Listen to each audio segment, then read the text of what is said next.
Exhibit, you watching Move Faces TV. Well, hello, friends. All right, let's do it. Today's guest is one of my new friends on the podcast. Welcome, Roberto. Yeah, who is an AI engineer, and we're going to talk about AI ethics, and we're going to talk about how AI is going to affect our future and also jobs and more. Yes, it's going to be an amazing conversation. Stay tuned. Yeah. And also, friends, do me a favor and make sure you subscribe to the podcast on YouTube. That's right. Click that bell, select subscribe. This helps me grow the channel and also bring on better guests, higher quality guests, and make these conversations even more interesting. Thank you so much in advance. Don't forget to check us out on Apple Podcasts and Spotify if you use those two. And without further ado, let's just go. Ladies and gentlemen, The Kids in the Room Podcast! Kids in the Room Podcast! That's right. That's right. Brought to you by Move Faces TV. Let's go! Woo! All right. Hey, everyone. Welcome to the Kids in the Room podcast. Today, we've got Roberto on the podcast. Hey, thank you. Right? Thank you for having me here. Yeah. And you're calling away from, right now, you're in Bali? I'm in Bali, Indonesia, tropical island, because we live only one time. Why not living in a nice place that people go on vacation to? I grew up in Venice, Italy, also another destination for tourists. So, Yeah, cool. So let's dig into it. Tell everyone who you are, a little bit about your background, and yeah, let's go. Sure. So I work in IT with computers, software, and all the technical aspect of things. I'm really a fan of gadgets. I am like collecting any sort of electronic device I see around. And I'm mostly interested in decentralization, so the power of removing the man in the middle in transactions, not only financial, but whatever there is something they need to go from somebody to somebody else. It can be done without having to rely on a third party that need to be trusted. So we are facing a new epoch in the information age. So it's a fascinating moment and it's happening behind the scene for many people that don't know. So it's interesting things to discover. Awesome. And what are some of the things you want to talk about that? Like, let's go. Yeah, sure. I think that it's interesting, like how the planet is split into those people that find the computer boring and people that find computer interesting, right? The computer is a mean now when, I know I look 25, but I'm 50 years old this year.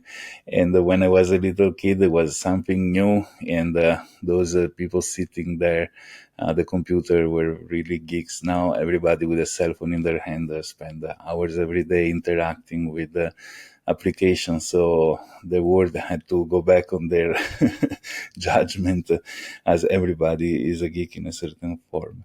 It was just more difficult to access. So as we are all involved with this technology and we give things so much for granted. It's interesting. The other day I was talking to a guy who says there is internet connection here. He says, I don't know. And he was chatting on Facebook Messenger. And it's like, well, you're chatting Facebook Messenger, there is internet. Says, no, this is Facebook, it's not internet, right?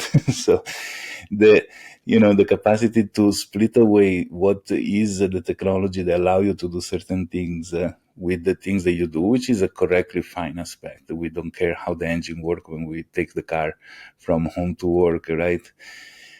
But knowing sometimes is a cool thing, like knowing what is happening, how things are transforming, how what we are doing when we are doing something, right? And there are a lot of aspects with emerging technologies that are involving the whole world population, because even in the poorest country, somebody has a cell phone, right? It's connected so much that they don't have an identity in terms of they don't have an ID card, but they have a phone number. It's interesting here in Indonesia, which is a developing country. When I first arrived, I went to the bank and the teller asked me my phone number, and I thought she was interested in going out with me or something. But actually, it was the more guarantee identification of a person rather than a potential document that was not really, assuring somebody who the identity of somebody. So it is interesting how we are moving toward this, information technology reading word, if you want, without even realizing. Now with the artificial intelligence, I think everybody had a chat with ChatGPT, I guess, and it's fascinating to see where we're moving, where we're going. So I think it's a very interesting topic to explore. Right. I think it is an interesting topic to explore. It's an interesting world, by the way, of course, obviously, right? We're living in a period, like you basically explained, where, Yeah, people are, they have the opportunity to, I guess, absorb themselves into technology consistently. Where, as you said, like when you were growing up, that was not an option for most people, or it wasn't something that people chose to do when right, you were a exactly. child, right? Everybody was like, Right. you had to be a nerd or a hyper geek in order to be playing with technology, and now everyone is absorbing It's technology. doing exactly. And the transformation and the speed of transformation is when I was a kid, there were the phone booth where you had to use a special token to make a phone call. And I remember I was not even 10 years old. I was going there using one single token, dialing a phone number in Japan, and somebody will answer the phone and then the line will hang up because there was not enough credit to make the phone call. But the idea that me from Italy, I had to make somebody in Japan to get up from their bed probably and go to the phone, it was showing me a huge power. I have the power to move a person in Japan from Italy with a single phone token. So this is the telecommunication and the possibility to, communicate and do things, what we call today online, is also a very fascinating thing. So there are many interesting aspects with the technology, how it's being, how it is, how it's gonna be in the next future. So there are a lot of revolution that can happen. You think about school and education. In the past, either you go to a teacher to teach you something, or you have an encyclopedia at home or an uncle that knows everything, but there was no access to knowing things. Today, school should change. It shouldn't teach you a subject. It should teach you how to learn because the material to learn the subject is online. Kids have access to Wikipedia, to YouTube video that teach any sort of things. And another thing is if you have a class of 40 kids, 20, 40, whatever, the teacher cannot go to the speed of the best, cannot go to the speed of the worst. So you're going to penalize kids. With artificial intelligence, you can have a customized teacher for every kid that goes to the exact speed and get the best potential of every kid. So technology is here already to, make the change. Humans and culture and regulators need to move and give the advantage of this technology to people in a good ways. Yeah, I agree with you. I mean, I kind of see like the whole thing too, where it's like, you know, technology can, change the world and our trajectory of where it's going. And, when we're speaking on that, I can also imagine and see, based off of some of the things you even mentioned and some things that I would even, entertain in general, is that technology, when it comes to things to scale, we're outpacing the people in these standardized jobs. So for example, like a teacher, where you just mentioned we could customize, you know, um, specific learning to each individual student, right? At their own pace and at their own learning capacity, right? Humans can't do that. I mean, I think that's a big problem that happens for the longest time that we can pretty much imagine, is that, when you went to school, a lot of different teachers, even when I was in, high school, it was like the teachers, if they didn't understand your learning style, then you would get skipped over, right? If you don't understand Right. that pattern of how this child learns or the speed that they learn or et cetera, for me, like when I was in, school, I always asked questions why. And particularly when you start asking why, a lot of the teachers would get irritated and pretty much say, hey, well, what's wrong with this kid? Like, why does he keep asking why? It is because this is how you do it. And this is the way it is. And they didn't like why. Absolutely. Well, who told you that this was right? Well, why do you have to do that? Why are you going to use this? They Uh, didn't like answering those questions. yeah, also you disrupt what is a path that they had to follow to stay after the whole class. It is that's exactly the point. There is the need of a personalized and customized experience. Everything now, they're talking a fact that movies as they exist today, they're gonna disappear in a few years. So production will design character, will design things, but you will leave your own movie experience customized to you, because artificial intelligence is going to be able to produce based on your profile the story that better involve you with and there are, like Nvidia, for example, is a brand that makes artificial intelligence chips and video cards. They already shown that there are even video games where the ambience is created in real time based on the needs. There is no pre-designed things. So it changed completely the paradigm on how things are done, and that's fascinating. And people will not even realize what is happening underneath their butt. So it is a beautiful things to witness. Yeah, I agree with that. And at some point, it brings me down to wonder, what does that look like in that future, right? And what I mean by that is like, what happens to a lot of, the production people in film, in movies, and commercials, and et cetera? What happens to all those gig workers or professionals? Right. Yeah, they're gonna adapt it to a new job. I think there is an interesting aspect. If you think when digital camera came out, there were tons of shops that were develop films from camera, and they remain there. That this huge Kodak machine that you put the roll inside and automatically print things out. That was their investment. And when digital camera came out, they didn't do the move. They did what Blockbuster didn't do, right?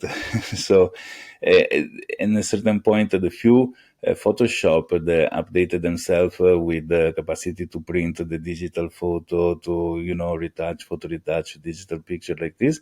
They survived. Actually, they went well because they collected all the business, and all the other they closed down one by one. So it's funny because when you have your own business, you need to look around and do what is needed to be up to the moment with technology. But other institutional things like education, that is controlled by government mostly, are very slow to update themselves to the latest opportunities that there are.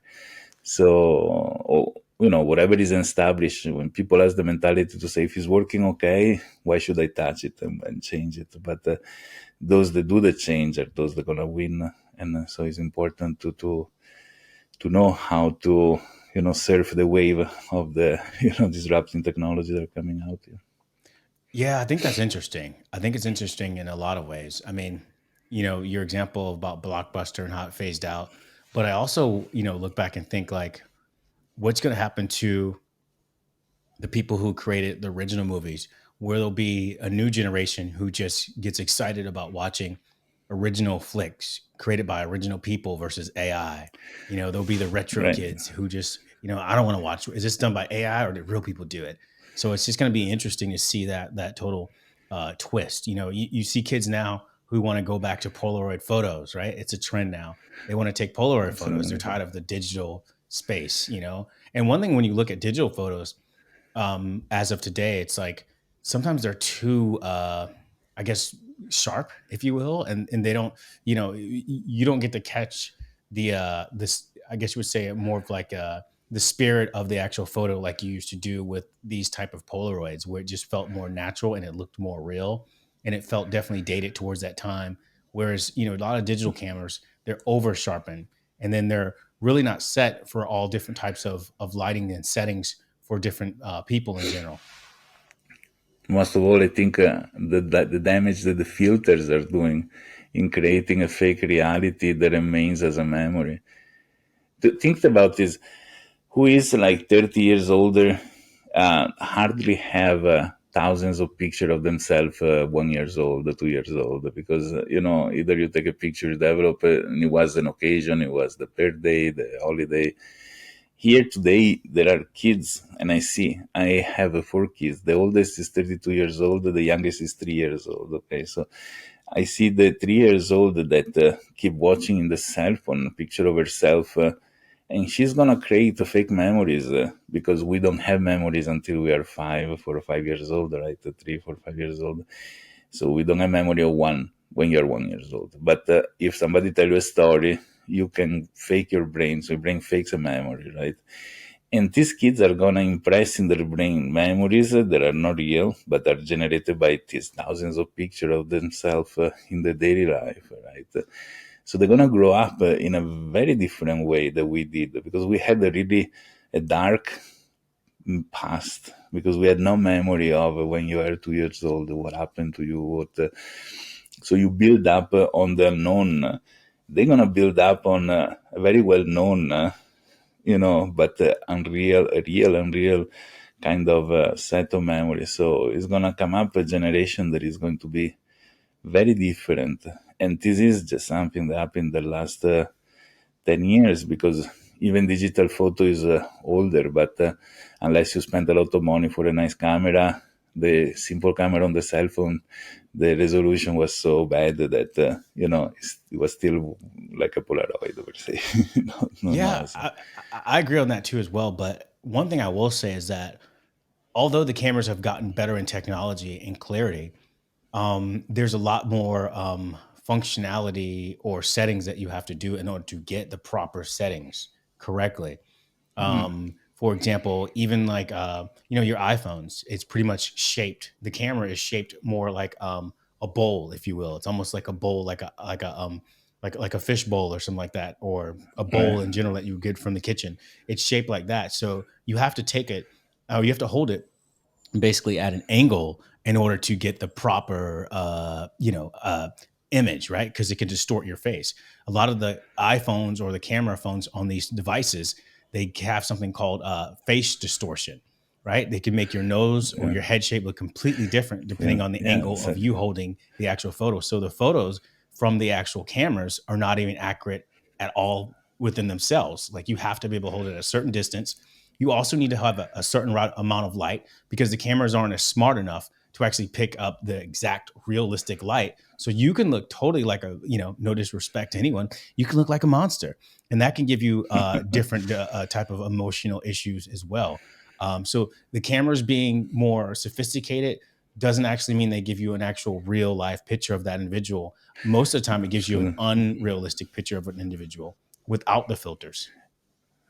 Yeah, exactly. Even without the filter, because with the filter on top of it, become even worse. Is classic the memes, the memes that going around about grandma. For people, grandma in 2050, that has the dog ears and the tongues out, or something like that, because yeah, we are leaving a trail of distorted memories to refer to, and this is an interesting thing. I wonder how we're going to deal with this, because things change. So each of us is attached. It's classic with the music. People say, music I was listening at my time was good music. Music today is not good, right? It's always something like that. And this happen in more subtle way with many other things. Photography I was doing my time was good photography. Now is not good. But this will be what the kids of today say about the photography of 20 years on now, compared to this one that was, distorted for us. They refer to a time before. So it's a constant evolution that is quite interesting, because there is a non-absolute truth on what is good or what is bad. Is a subjective truth every time, right? So even in the interaction type, as a kid, I would go out. There was no cell phone. My mother was not going crazy if she cannot contact me. I would come back, at 10:30 in the night. I would spend time with my friend, sitting somewhere and chit chatting. And today they need to chat through Discord. So much that when I have two teenager kids, their friends come over, they sit down and they chat through Discord even when they are next to each other. And I think is an abomination, but that's the way they do it, because they can add like emoji, or they can add the other things with is is interesting. I don't think there is an absolute correct or wrong aspect in doing things, but for each generation, looking at the other generation, with the speed of evolution that we are living, is gonna be more and more strange, more and more difficult to communicate, to refer to common, things, because there is no more common experience that the people lives with the next generation, right? There's a big detachment. Yeah, I agree with you on some of that. But I think at a certain point, there's going to be like when we start doing things like, let's say we start implementing things like, Elon Musk's Neuralink, for example. If we start implementing Neuralink, we can all start reading each other's minds. Let's say we're hooked up to some type of database or the system in itself. Once we're into some type of system, everybody can read each other's thoughts, can understand the same amount of data. Their intelligence level is exactly the same. So where is the uniqueness? I think the thing is, I'm not a Neuralink, professor or scientist or coworker or anything else like that. But I wonder, maybe I should bring somebody on the podcast to talk a little bit more in depth about that. But I wonder, like, how do you still keep your uniqueness if everyone's on the same educational or intelligent playing field? If you have a product like Neuralink that Elon Musk is, launching out slowly. That's absolutely true and interesting. And Neuralink is still part of the next future. But as of today, you look at ChatGPT.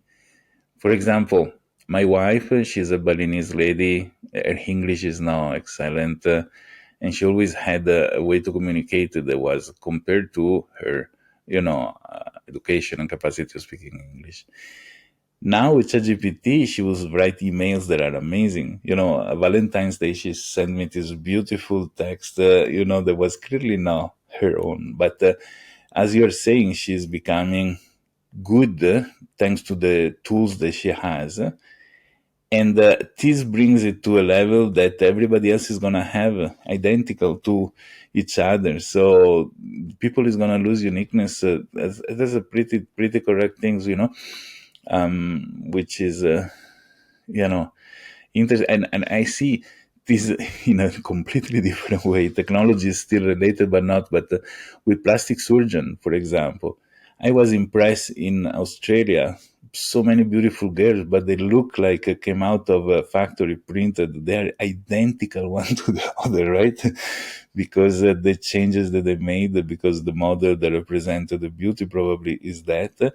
And so they all aim to the same thing. And at the end, the value is worth, You go in Europe, I'm Italian. In Italy, a blonde girl is more exotic and interesting. Then you go to Norway, and a girl with dark hair is more exotic and interesting, right? So because we always want what is different, and it's good because we need to mix our DNA in order to have, new kids that are better off. So it is a fascinating aspect of how technology, how the evolution and the standardization of values is gonna make us all identical.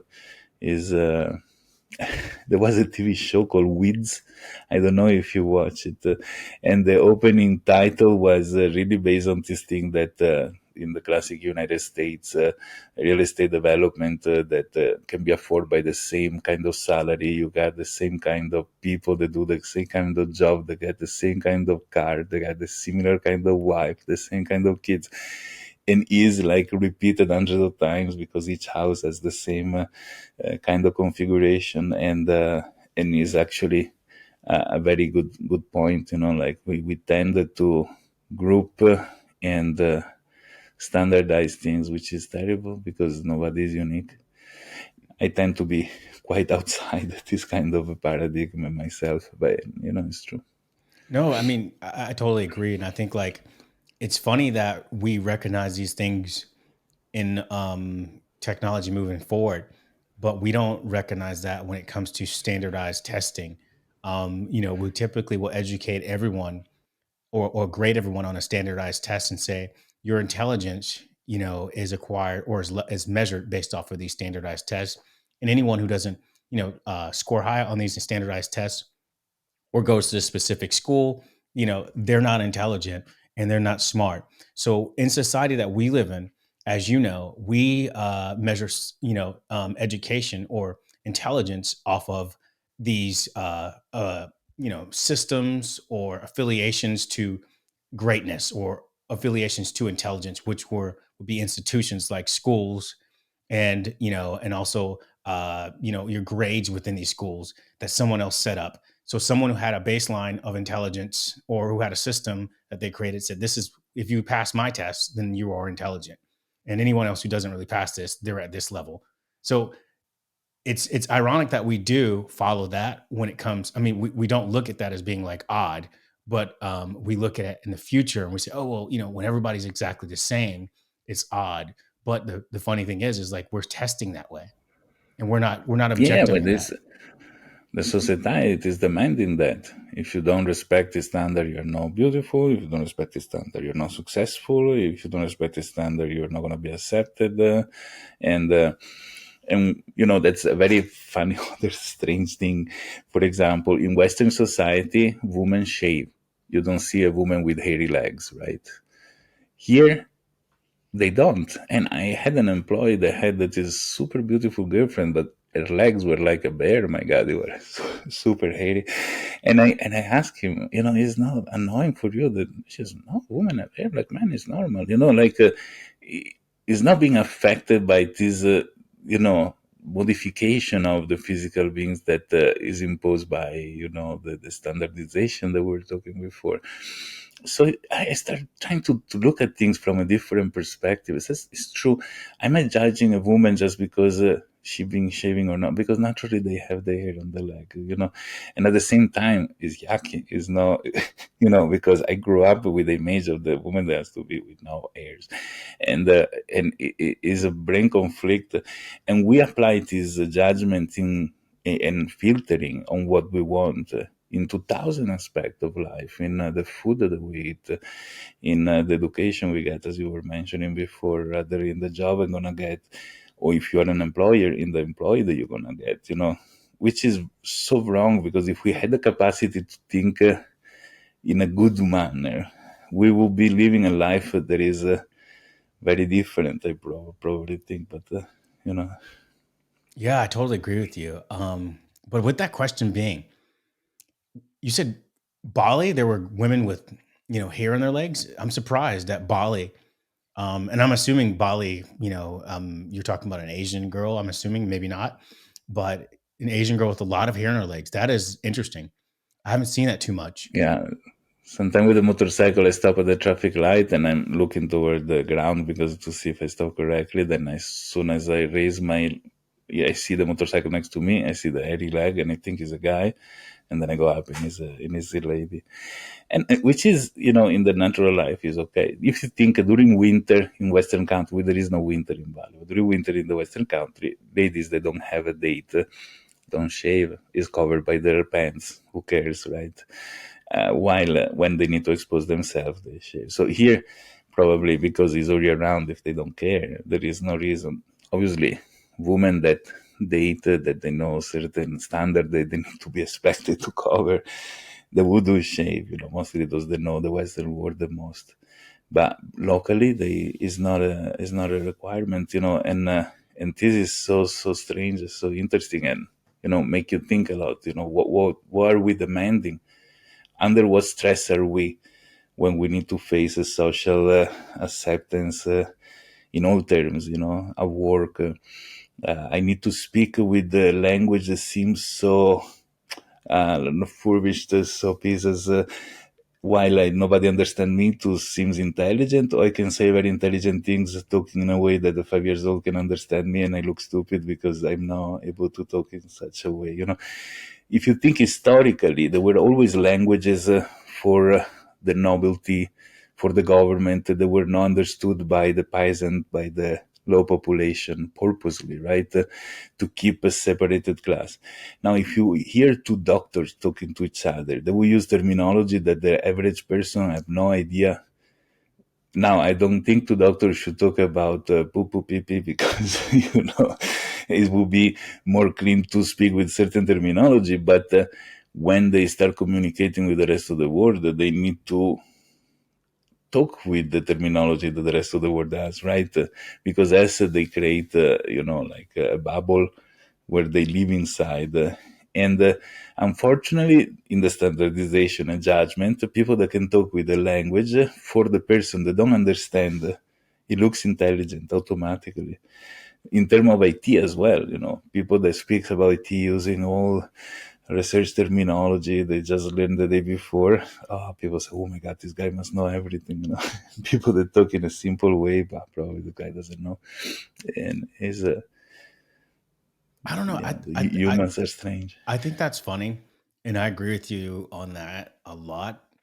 But when you're working like in certain industries or at certain companies, I've seen people praise you if you speak with internal lingo very well within that industry. And the more you did it, the more you were praised as intelligent.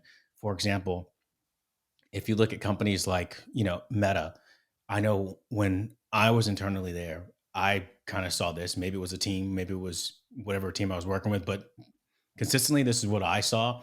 I saw a lot of people being rewarded based off of how they could articulate themselves in a way that was more, let's say, isolating to the average person, even working within the company, because it just made them sound intelligent, and no one would question them on the word or the definition or terminology that they would use. And I just saw literally people arguing about terminology, and it's like my thing about that is it's like, so what? You learned more words. That doesn't mean that you're more intelligent because you learned more words, right?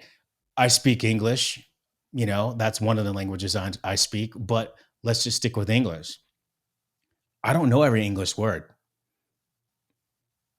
Yeah, no, it's a choice to be understood or to be, isolated, but don't leave the space for somebody else to enter the conversation, right? I mean, if there is a group of doctors talking about some problem with their lingo and I want to say my opinion or ask a question, I would never able to do so because I have no idea what they're talking about. If they start talking in simple terms that I understand, then I can share something and probably they learn something else as well. So the damage is common, right?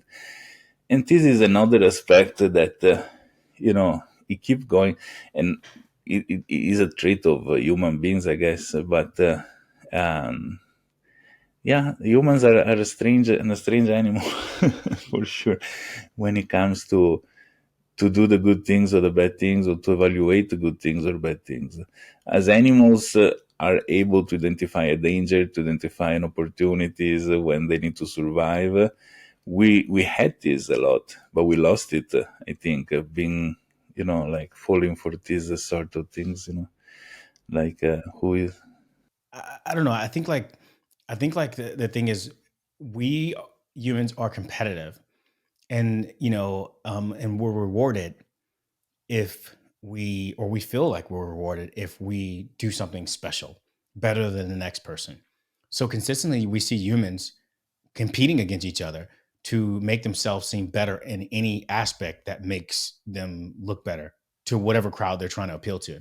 So humans are constantly racing. This is why I always laugh when people say the human race. I'm like, all right, this is the human race, because it's a literally race. everybody is racing against each other, and then people say, oh no, I'm not doing that. I'm like, yes you are. When you ask somebody what are they doing for their job, you're not asking exactly because you're 100% curious. You also want to see what level they are in this world.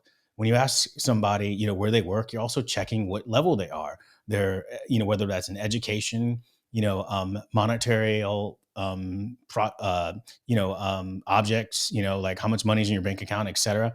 You're looking for these type of things or signals to level that person up or judge them indirectly, whether it's positively or negatively. We're constantly doing this dance of who are you, and are you better than me, or are you lower than me? Where do we stand? But it's the parameter on which we evaluate these things that are wrong. Like, so who is better? Is better because he's a nicer person, or is better because he made more money at the damage of somebody else? I think that's relative to the person. Some people think that it's, the niceness. Some people think it's about more of the money, but I think Yeah, overall, but who you see in the cover of a magazine, right? Yeah, Mother Teresa or the businessman that like. So it is for sure society evaluated by standards that are wrong. I think so. It is. I think I don't know that that. people should not glamorize any standard. I think that is what's wrong. I think because you have these binary types of people where it's like, oh well, for example, like you use an example, oh well, maybe it should be Mother Teresa. And then, all the people who are like, yeah, it should be Mother Teresa. There's the other people like, well, maybe it should be this hot model, or maybe it should be this billionaire. And so there's this binary split of it has to be these two things, and it's like it's either or. But it's like really it should just be like, hey, look, what is somebody doing that's expressing themselves, and are they doing it to their best of ability? Are they helping other people? And, in whatever way it may be, is it useful for other people in general? But I think we are stuck in this world to where it is, oh, well, let's not talk about that billionaire. They just got billions of dollars. And what about that beautiful model? She's just always beautiful. Why don't we talk about Mother Teresa or the guy who saved 1,000 starving children? It's like, well, yeah, I agree with you at some point, but there shouldn't be either or. We should be able to encompass all of those people. But the problem is our society is binary. It's like we have to do either one. That's it. Yeah, and on the other side, there is people that just hate. I think based on envy. Like Elon Musk has a huge amount of people hating him with no reason. It's not like you've been in the same room and he's been a jerk to you, then you have a personal reason to hate him. Like just because he's being successful, then he's automatically hated. And this shows you also how a good chunk of population work. That's why I never love to deal with the large corporations where people inside succeed just by killing the people next to them and not just by improving what they do. There is yes, human race is a race for for survival, I think, and is for sure something that because how is really based on how people would define success. What defines success? What define that you made it? What define that you are in the right place in life? That's that's an interesting aspect because. There is people that is never happy. They always want more. People that is okay to accommodate themselves, and so it is. I think something that should be taught at the beginning. I wonder with the technology and with I don't know, artificial intelligence, and going toward the fact that everybody look beautiful because you take the picture with a cell phone with a filter, so nobody is automatically making you look good. Everybody looks intelligent the same because ChatGPT is writing things for you, and then you don't have to come out with the thing. So is going to create a huge issue when it comes to is killing this differentiation, right? So more we live online rather than in real life, more we build a persona that is not what we are, right? At the end of the day. So Yeah, totally. One other thing too I look at too as well is, based off of what you said is totally right. But I think like, one, the whole Elon Musk thing that you mentioned, awesome. I got it, right? Elon Musk thing makes perfect sense. But I also think about this in general. When we're talking about Elon Musk, why do people, kind of get jealous of people once they reach that height in their career? I think there's two things. I think there's jealousy, right? There's just inherent jealousy because after a while, people see you doing so many successful things, they just start hating you because they didn't do it, right? Yeah. And then there's the other type of people where they're just like this, where they're like, all right, you know what? He did a couple of bad things, and now we're just tired of this guy because any of the things that he says and does, he thinks he's so perfect. He's just not. So you have these two types of people that typically will just not like him for those things. Oh, he's got billions of dollars. He just thinks everything he says is right, and he does some wrong things. Like, for example, Elon Musk is not obviously angel. No one is, right? But he's done some things that might trigger other things in his company to not do so well. But also, I like the way that he's always fighting for, free speech, etc. But if you gotta, as a leader, I guess it's tricky. You have to be careful what you say when you give your opinion about certain things because you are still a representative of that company. And you can say, I want freedom. I just want to, you got to choose. Do you want to be a revolutionary? Or do you want to be, do you want to be a revolutionary in science or in tech, or do you want to be a social revolutionist? You got to kind of choose between those two because what happens is you get backlash when you try to do both of those, especially social stuff, because social is so binary. You have people who believe one type of, for example, politics, right? Somebody wants to believe right, the other wants to believe left, and it's like if you go into things and think, oh, well, you know what? I don't believe in the left ways of things. We need to vote right. Well, now you got into social politics, and now you've been a revolutionary person in that. But you're also trying to be a revolutionary when it comes to science and and technology. Those two things are two separate things, and one is more conflicting.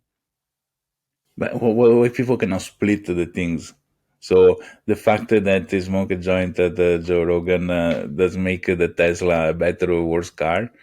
Uh, why people would connect the two dots. For example, I mean, I don't want to enter politics, but I was surprised how Clinton has been kicked out just because he had a girl giving him a BJ, and he has nothing to do with the politics that he was doing. Same thing for Donald Trump, if you want, in a certain ways, attack through means that are separated from what should be judged for. If you say, okay, look, he's been in politics and he created a lot of trouble for people because he created taxes that people, can afford to pay, whatever, and then you get him out, you cancel for this reason, I am okay. But Right. if he's doing everything okay and he has just an affair, that shouldn't be the reason, or he says no in front of a question that every man will say no, right? It's not because he's lying to the country or whatever. Is interesting. Like, for example, the affiliation to a religion allow you to do more business than if you claim you being an atheist, rather than because, how would you be judged for this aspect, which has nothing to do with the other item. I'm building your house. Who cares if I'm atheist? I'm a religious person, right? I'm doing a good job in building the house or not. But sometimes a society, because of those standards that, we spoke earlier, is going to eliminate or give, no opportunity, somebody that doesn't respect them. And in the case of Elon Musk, why cannot be this and that? They are completely split aspect, one from the other. But it's true that the practical effect is that he's damaging himself. He just probably don't care. I don't know. But is interesting how something that he says on one side is going to create a damage on another when there is no connection between the two parties, if not the same person saying and doing. I think the reason why that is because when you start, as long as you just build stuff for people and shut the hell up, people are fine with you. As long as you're making their life easy and shut the hell up, people are fine with you. The moment you get into some type of political, revolutionary stuff and start giving your opinions about people's day-to-day personal choices, like religion, their, sexuality, anything that can be very polar, right? Anything that could be very binary in general, on or off, people will get very opinionated and get really aggressive about those, things. When you let go, 30,000 employees, right? They're going to get pissed off, right? That's the type of thing that just will piss off a lot of people. And if you don't vote the same way that those people vote, or you don't believe the same beliefs that they do, people are going to get upset with those. But if you just build the technology and you shut up, you get me to Right, Mars and you but that's shut up and keep your personal opinion away from everyone else, people are fine with you. But the moment when you start giving your opinion about life or politics, then everybody gets aggressive. So when Elon Musk brought Twitter, which is now X, people didn't like that because now he got into politics. So now he became a binary figure. That's when he really became like this like villain. Before that, everybody was kind of like loving him. The whole smoking Joe Rogan thing, it was like, oh wow, he's supposed to be a tech, he's supposed to be a nerd. Can't believe he smokes weed. But they got over that. That wasn't really a thing that touched him. What touched him is when he brought X. As soon as he brought Twitter, that was a thing that pushed him onto the villain side, where people were like, I'm tired of this guy, because he crossed it within the realms of the political aspect of it. And so you automatically drew a line in the sand, even though he did it for, whatever he feels to be good reasons. He felt like, I'm going to be, liberating freedom of speech. I'm going to let everybody speak, etc. it doesn't matter. You still pissed off this other crowd who were before buying your cars.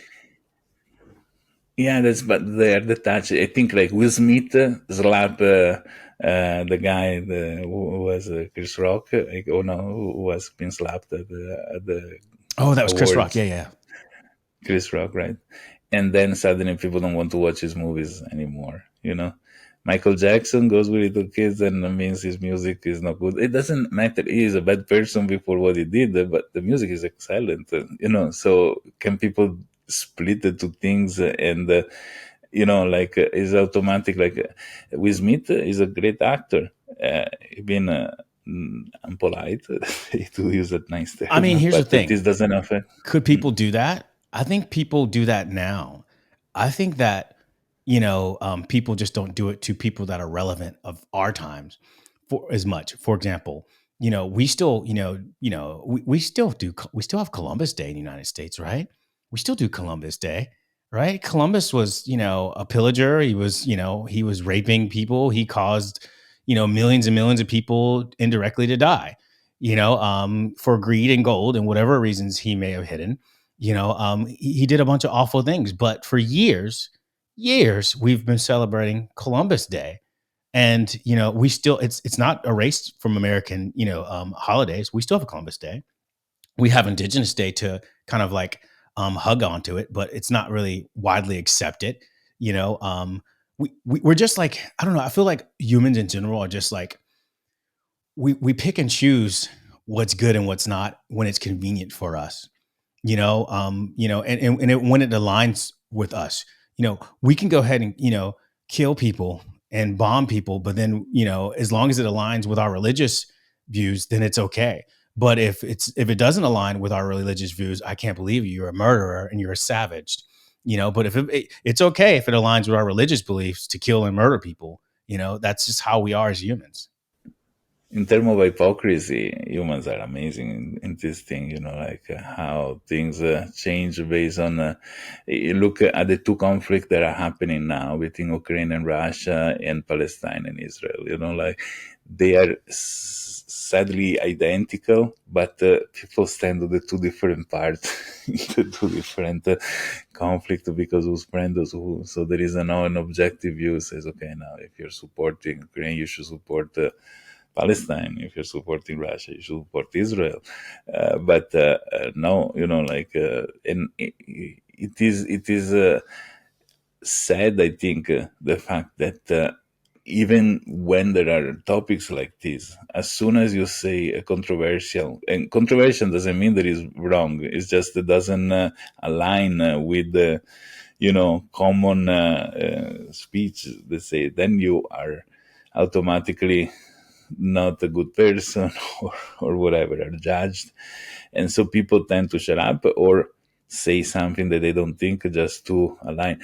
And this in different dimension apply even at work. So you're in a corporation, everybody's saying something. If you say the opposite, you're automatically out, right? Yeah, they were ostracized. The the club of the wives. If there is 10 wives that meet up and talk bad about their husband, and there is one wife that is actually totally in love with the husband, everything is okay, she's going to be kicked out immediately unless she starts talking bad about her husband as well. And she's going to start talking bad about her husband to comply with the majority. There was an experiment that they did that is fascinating. There is a video thing on YouTube. Practically, there is this doctor waiting room where there is about 20 people and there are 20 actors, okay? There is a secretary and the door to enter to the doctor. And every 30 seconds, 1 minute, there is a buzzer that goes on. And when the buzzer goes on, everybody stand up and then sit down again, okay? And it doesn't make any sense, okay? And suddenly, real patients start arriving and sitting in the waiting room while the actor, one by one, go to pretend to visit the doctor and leave. And the first moment there is out of 20, 19 as actor, and one is the real patient. The buzzer goes on, everybody stand up. This guy don't understand. Second time he's gonna stand up together with the other because he's complying with the rest. Until all the 20 are actual patients, and all 20 stand up when the buzzer goes on. Even none of them has been instructed to do so, like the actor have been instructed to do so.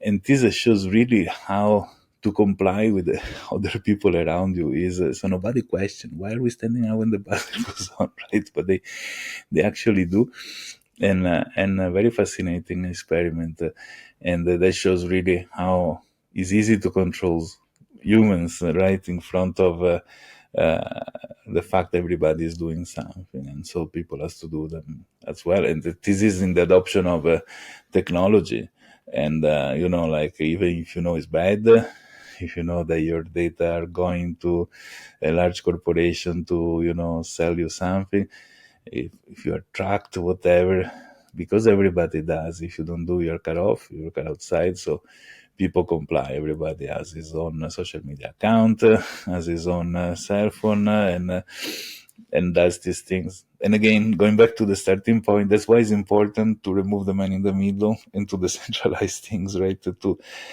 still using what we like to use, but without giving power to a central party that take advantage of us, right?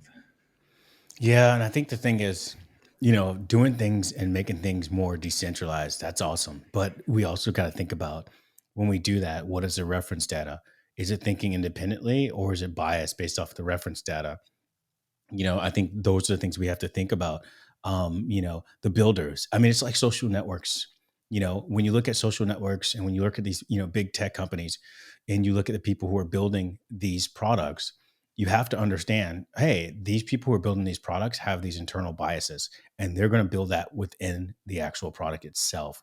So what you may be seeing indirectly is going to be, permeated through the actual person who's building it. So that person who's building out that infrastructure is going to permeate their, essence or their will or their personality or their traits or their, ways of thinking through that actual, technology.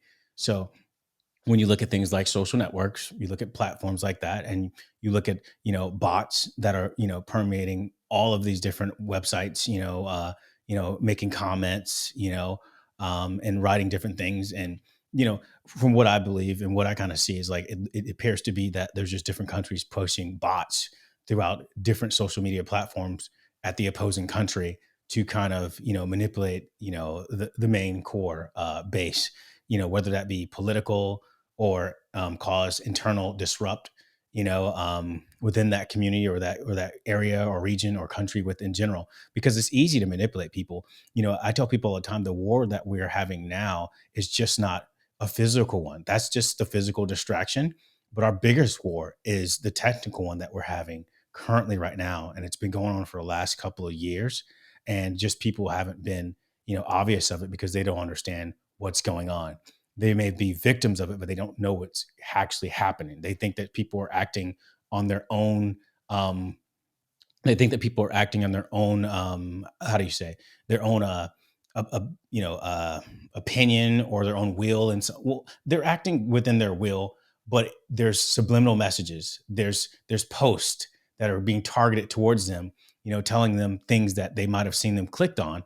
Hey, look, let me advertise to this guy, or hey, let's crawl through this post because we know this post says this, and we're going to post something on here and says, we should kill all these people, or those people suck, they're stupid, and we should just go ahead and destroy all of them. And then now somebody comments underneath that, and that resonates with that person who hasn't been activated yet. Now we can activate that person because they were borderline, right? They were borderline. We already knew that they were susceptible to, this type of rhetoric. Now all we need to do is activate that person. And now they go out and cause some crazy crime, whether it's, doing something to a school or going to an opposing culture or racist church and doing something heinous, right? And if you think that social media are invasive, and in front of gullible people, because that's the base to work on, artificial intelligence is 1000 more powerful, because you rely on what is replying. It's really a dialogue with you. So social media is just things you scroll, things that resonate with you, that you pay more attention with. There is an algorithm that is going to only show to you things you want to see, which is annoying in a certain way, but they create a sort of a vortex toward a central point. But a ChatGPT of the situation or many other models will just talk to you. And now they're built just like this. But what if there is a sponsor that so you don't pay ChatGPT, but in every conversation is gonna slowly, subliminally get you to shop for a certain product rather than convince you of a certain political idea, because we are, like an artificial intelligence, like if you talk to little kids, so artificial intelligence is like is somebody with a brain that has a knowledge that is like all humans knowledge, plus the speed of thought is millions of times faster than yours. So he has the ability to reason every reply that he gives to you at the speed of light, so he can really manipulate and this is something that can be used that is super dangerous, like because most of the artificial intelligence models that people use online are managed by a single company. So we saw how single company are biased with the political agenda rather than with other kind of interest. So you know and I don't see how regulators can come there and evaluate an artificial intelligence model on the answer that he gives, if they are or not. It was funny when Google came out with their own AI, that the white people disappeared from it. You can say the founders were all black. There was any any sort of strange things, just not to like not to offend. I don't know, like, but the reality get distorted on the need the pretense to rebuild the reality that is not true. So unfortunately, truth is a commodity that has a very high price, because it's much more convenient, and sorry for the term, a white lie. I don't know why they call it white lie. would be racist to say the white lie anyway. Caucasian lie. I don't know, but in the terms of misrepresenting reality for the good of the social acceptance of things, and then people that listen to this distorted reality start believing it as a true thing. It's like one of the biggest propaganda machine that many countries have is the movie industry, because they make movie that even is fictional, but in the brain of a viewer create a reality, right? Is it a superhero? Is it the army that did this big, beautiful operation? So much that many of those movies are financed by the army, because they want to push people to join the army. They want to give another version of any story that went differently, and people see these things and they believe it is how things went, right? So that's funny, and AI is gonna play a huge role in like modeling our brains. I think. Can you imagine with Neuralink, where they can directly inject the idea of something in your brain? That's gonna be scary. Yeah, I think you mentioned, a couple of things that were interesting in general. I would say, one that would be, if we're thinking about, biases within AI, and even how you mentioned that that really unique scenario of how, chat GPT, or not chat GPT, or one of these AI chat bots, pushed out this answer that was totally not logically, well, not even correct, right? About the quote unquote races of these founders, and it outputted them as being something they were not. I find that to be ironic, because the same people who are actually coding and developing these platforms, if you go within these companies, that same type of social justice doesn't even exist, right? If you go inside of these big companies and these tech companies, and yeah, they're saying they might be outputting this information, but then internally they're not practicing that internally. Things are very gang related, or this whole, like, invite your friend, or your friend has to refer you. And so what happens is, if you get a group of people, let's say, for example, I'll give you an example of how it works. If you already don't know, I know you're in tech too, in some sense, or you've been in it, or whatever it may be. But for example, let's say, we're both from Italy, right? And, a bunch of us from Italy all come over to, the tech world. Maybe that's Silicon Valley, or maybe that's Miami or Bali, whatever it may be, right? And we all come over here in large groups, right? We all study the same things. And then we all help each other get into the, certain companies, because we have a referral basis, and these companies approve, or they look at referrals over everything, right? So yeah, the person can do the job, blah, blah, they went to school, they can do it, blah, blah, but they had a referral. That person's going to get in before the other person. And then they're going to say it's a culture fit, right? What does that even mean? Right? So now what you end up doing is you end up actually getting everybody from your own town or your own country into these companies. And now you've created these biases without even thinking how you actually did it, but you actually created these things. So now when you go look into a lot of these companies, it's everybody from certain countries that are predominantly in these companies. And then they might say, oh, well, it's based off of, education. Well, a lot of these roles and positions don't actually take a technical, know-how, for example, right? Being a product manager doesn't take you to have the strong technical know-how. Anybody can eventually learn that. Right. People go to boot camps and stuff like that and learn that. There's designers, there's, HR, there's a bunch of different types of roles that do not require you to be a developer or a coder and, sales, etc. But these jobs are particularly mostly, they have this like this ceiling where it's like, hey, your friend has to refer you. And, you have to know this person, etc. You can apply for the job, but the person that's interviewing you, if that person is only looking for references from people that they kind of like or that they are familiar with them or that, they look throughout the company and that's majority of them, who do you think they're going to say no to? Are they going to look at their qualifications and their skills? No, they're going to have subconscious biases. So when you look around at a lot of these tech companies, anyone can do it. You can look at the demographics and then you could go ahead and see who's hiring who. It's almost crazy to think if you look at the demographics and not see that people are not buddying themselves and getting their own friends and their own cultures within these companies, if you look at the data. So I find it, ironic or very, how would you say? I find it funny, right? Let's use basic words. I find it funny when we say like, oh, wow, these people are, they're putting in this data and, and they're outputting these things because they have these biases. But internally, they're not following those principles.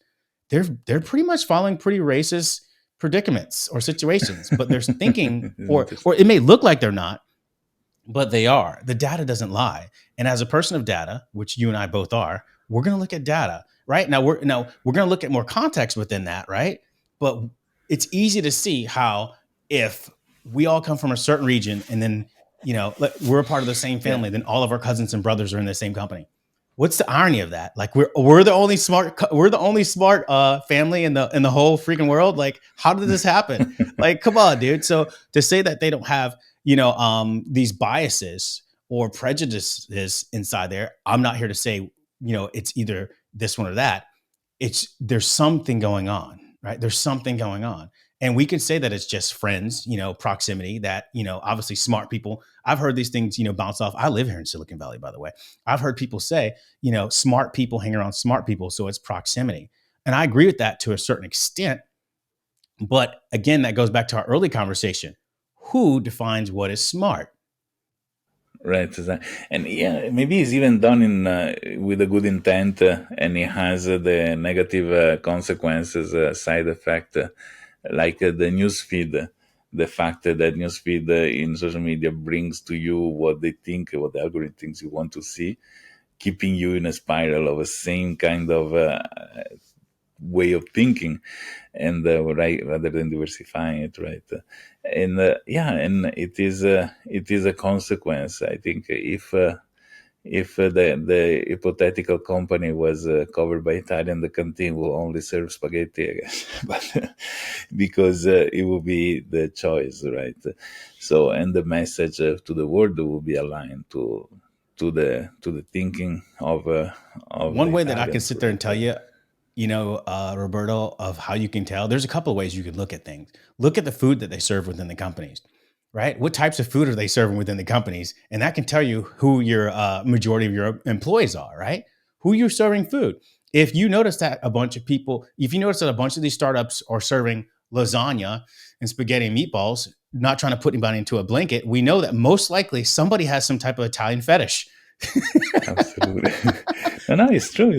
Tell me what you eat, I'm gonna tell you who you are, right? Yeah, right. If you see a bunch of like soul food, then you might think that there's some, a large amount of African Americans working in this company. If you see a bunch of tacos, you might see a lot of Mexicans working in this specific company, right? That just may be that, right? So you can follow the food. There's so many ways to kind of figure out who's who and what's what. And we can all say that. Oh, go ahead. Sorry. No, that's a good title for a book. Follow the food, any things in order to describe the ecosystem of Silicon Valley. I mean, I'm not even just talking about Silicon Valley. I'm talking about corporate America or corporate world in general. Like if you go to a country, and like Brazil, and then you go look at the people, and then you look at who are all the people who are in the, the higher political positions or who's on TV, you would be like, what? This is totally different from what I see when I walk outside. Who are these people? So you automatically will see that there's some type of biasness that automatically exists, right? It just exists. During the there was a time where a lot of Italians were imported into South America, to lighten up the gene pool in Latin America. There's a lot of Italians that exist there. A lot of those same Italians also were blocked from coming into the United States because at that certain period of time they weren't considered European, or European but not white. Right. So at a certain period of time, the United States blocked a lot of Italians from coming into the United States and said they couldn't come into this country until they were omitted or put into the box of white later on. But originally they were not. So they weren't even allowed into the country. Right. Which is ironic. Right. Christopher Columbus supposedly discovered this, and supposedly he was Italian. This is what we're also taught too. And by that funny thought, we'll talk about that in a little bit about, the Columbus thing. But I just think it's ironic about, in general, of the people who are saying these outrageous things and the people who are outputting these things, and they don't even follow by these same beliefs inside of these companies. It just doesn't seem like they're doing it. Maybe I'm wrong, but it doesn't feel like it. The same effect is what brought from Italy to the United States organized crime, mafia. It's exactly the onboarding of people from your own place, from your own town, that you can trust, that their family over there. And, it's really the mechanics of how you create a certain security, but yet with the side effect of bringing in the culture that is very isolated and is now mixed or with a good variation of things. So it's absolutely correct. Yeah. I mean, I feel like when you don't, and I feel like that's almost dangerous in places like quote unquote America or the new globalist world in certain ways. And the reason why I say that is because, America's supposed to be this melting pot. And if it's not consistently melting in the pot and it's just staying little small pods or pockets, then what ends up happening is you have these little small groups that you can easily go ahead and manipulate individually, right? Absolutely. And they're going to be antagonists one to the other as well. Usually they hardly, cooperate. No, that's absolutely correct. And this is actually happening. It's not that it's not happening. And that's exactly how the bots can be used. And we were talking a little bit earlier about, about AI and the bots and the social media network. And that's my whole point right now is a lot of these bots are being pushed by AI. So they're commenting and having conversations within these social media videos and blogs. So you don't have to, worry about the social network platform, what it's pushing out directly.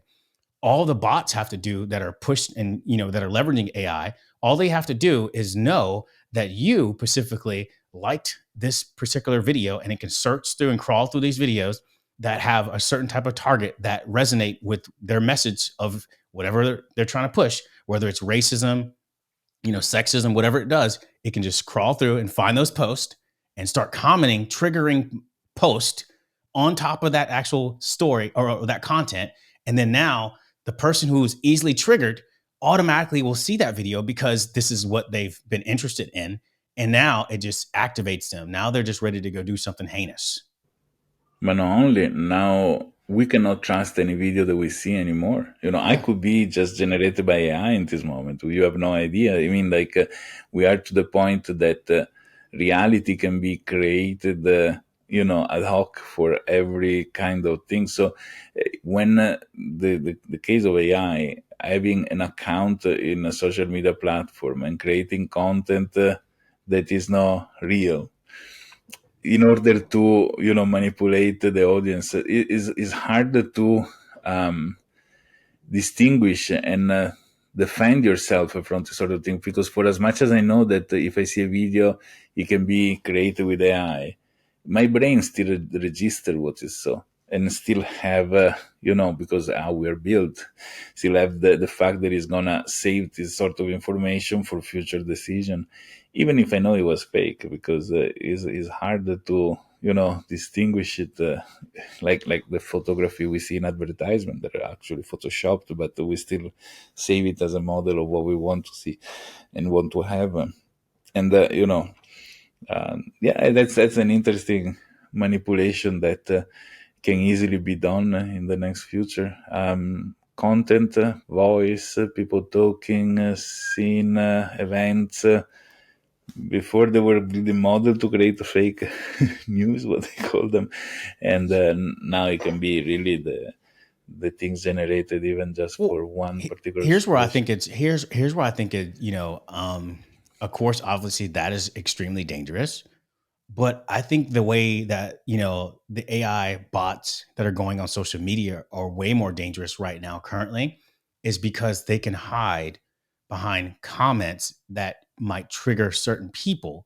And you don't really have to have a real identity behind that person because people aren't smart enough to detect them. They just automatically will think that this person's a real person if they write a comment that seems like it intrigues them or it kind of activates them in a way. It says, this person's talking about he doesn't like, let's use, for example, let's say there's a video that says something about Americans and this one person, wants to, insult Americans. So there's this video about Americans, about how Americans think they're smart and et cetera. And they do this, blah, blah, blah. And then the bot automatically finds that post that resonates with the message that they want to push. Right. And now it writes a comment. Those Americans always think they're the best at everything. Look at them. They just do all kinds of stuff. They just start wars. Those people are trash. Now that comment is there. Now all you need is somebody who would see that video and probably somebody who doesn't like American stuff. It resonates with them. And now they're activated. Now they're activated to go do some heinous stuff. And they can go there and start writing on that comment. Oh, yeah, you're right, such and such. And now the AI bot just keeps on replying like it's a human. It keeps on replying, and people don't know it. People don't know it. And you go look at the actual person who's posting that and having a conversation with you, and they just keep on writing and writing. They won't stop. It's not even a person. It's an AI bot. And you go look at the person, or you go look at that profile. It has like 2 friends or 2 followers, has no post, has a name like Board George or Georgie Borge. People think it's real and get angry. And actually, they can do even better because they can really create a real profile. Like, bots are friends with other bots. Yes, that's exactly what they do. Exactly correct. So it doesn't even appear as a fake profile if you look into it. But people don't know about this stuff. So that's where the danger is, with what you're talking about with like AI bots. I mean, sorry, not AI bot, but when you're talking about like, these visual AI fakes, right? That you can push out, people will be able to, figure out if that's kind of true and debunk it. But the sneaky way is when you push AI bots onto content that resonates with the person they want to trigger. People can't fathom that. Yeah, absolutely. I mean, like in terms of content, the people push because nobody goes down the rabbit hole of verifying, right? Something. Sometimes they use videos that are from another event in the other event to pretend that it's nothing happened there, and people stay after it. There is people that do it as a social research. That at least happened in Italy. Journalists picked up of it, and there was the news article in the major newspaper in Italy of a total fake things created just to show that even the journalists go down the way to verify things properly. So yeah, the reality we see through social media, through news, is very different from the reality that there is out of the door of home. And more life goes inside these devices, and more there is somebody that can push an agenda in what people see or think. The more we standardize, as we were saying at the beginning, more we're going to create armies of people that think in the same way, act in the same way, and they can be really activated, as you say, just in certain manner. Is dangerous, yes. Yeah, 100%. And I think like, where we're kind of going is, we're going to see, government that's strictly ran off for AI because the people, themselves in general, they can't keep up with it. And I just feel like AI will get so much advanced that, AI will be its own entity that, runs the so-called quote unquote government, where there's not government bodies, there's literally just AI. And it's the source, or if you want to call it, it's the source. And people listen to whatever the source is, and the source figures out what's best for people, and then people go ahead and communicate with this quote unquote source. And I think a lot of people won't be able to tell the difference of this source from what we call God, because at a certain point it will reach a speed of clarity and of intelligence that we can't even fathom. Absolutely. And yeah, and you don't doubt as well. That's the crazy thing. And the sad thing is that all this can be used for good as well. Make the population good people. Create the next three generation of amazing, nice, kind people. You remove all the bad things on the world, educate them in communicating. Like one of the biggest course we have in this planet, and we speak different languages. If we were speaking the same language all around the world, probably many words didn't exist, because people would just clarify with each other what they want or don't want, right? And probably there is an opportunity to do this as well. Like more and more. You think that when I was a kid, the each country is like if I had a huge wall around it in terms of education. In Italy, people speak only Italian. Nobody speak foreign languages, which means that the books that you read are only those translated in Italian or written in Italy. So culture is very local. There is no opening with the world. In just 40 years, we are super international, low cost airline. People can fly here and there. Internet, people are reading and sharing, and there is any sort of thing. So the multicultural aspect of the United States, which is very beautiful, it didn't apply to the rest of the world. You had London, there was a multicultural city, but with few exception of large city, the rest of the countries, mostly in the countryside or whatever, were very, very local in terms of culture, not only people, in terms of, way of thinking, language, etc., etc.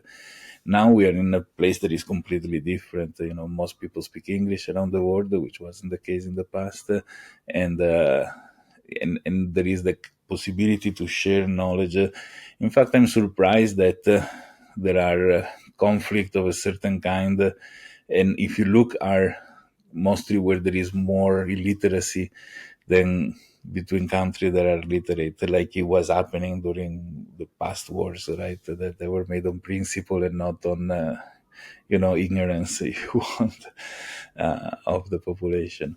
So probably there is a chance for a brighter future now that many jobs are going to be taken over by automation, now that a lot of people will need to adapt to a new future or change what they do. I don't know. Hopefully, we're going to have another few decades of a beautiful opportunities besides going to Mars to live. That is another interesting aspect of things. But I don't know. I think like this. I think the biggest thing, if we want to, I think in order to change the world and to create people to be more unified, there's a couple of things that need to be aligned. Um, respect for human culture, not individualistic culture, but human culture. And that can be also, encompassing respecting other cultures of everyone, right? I think the problem is a lot of people, we're in this race, this human race, where we want to think that whatever culture we assign ourselves to or that we love or like is better than the other. So we just say consistently fighting, or we want to say that no, we're different. Everybody wants to be uniquely different, right? And they look for some type of social cues of why they're different, whether it's education. Race was made up by the colonialist, upper heads. They said, you know what? Okay, we need to take over these countries, but how do we do it? We need to come up with race, right? Before that, an Italian person was an Italian, an English person was an English person. They were not a part of a same race, quote unquote. They were totally different people. Colonialism caused, these certain elites to say, hey, we need to come up with a system to keep everybody in line and to have people thinking in certain regions that we are all one and that we're fighting this invisible war that really doesn't exist, but we need to push it into our people who we think are our people, and we'll claim these certain people in these countries to be our people, and they have to look like this to be our people, and these people over here need to be this, et cetera. Like, for example, when you hear people talk about, Africa, they always seem to talk about Africa as this collective, country. They talk about Africa as almost like it's a nationality. And it's like, it's a freaking continent, bro. It's a continent.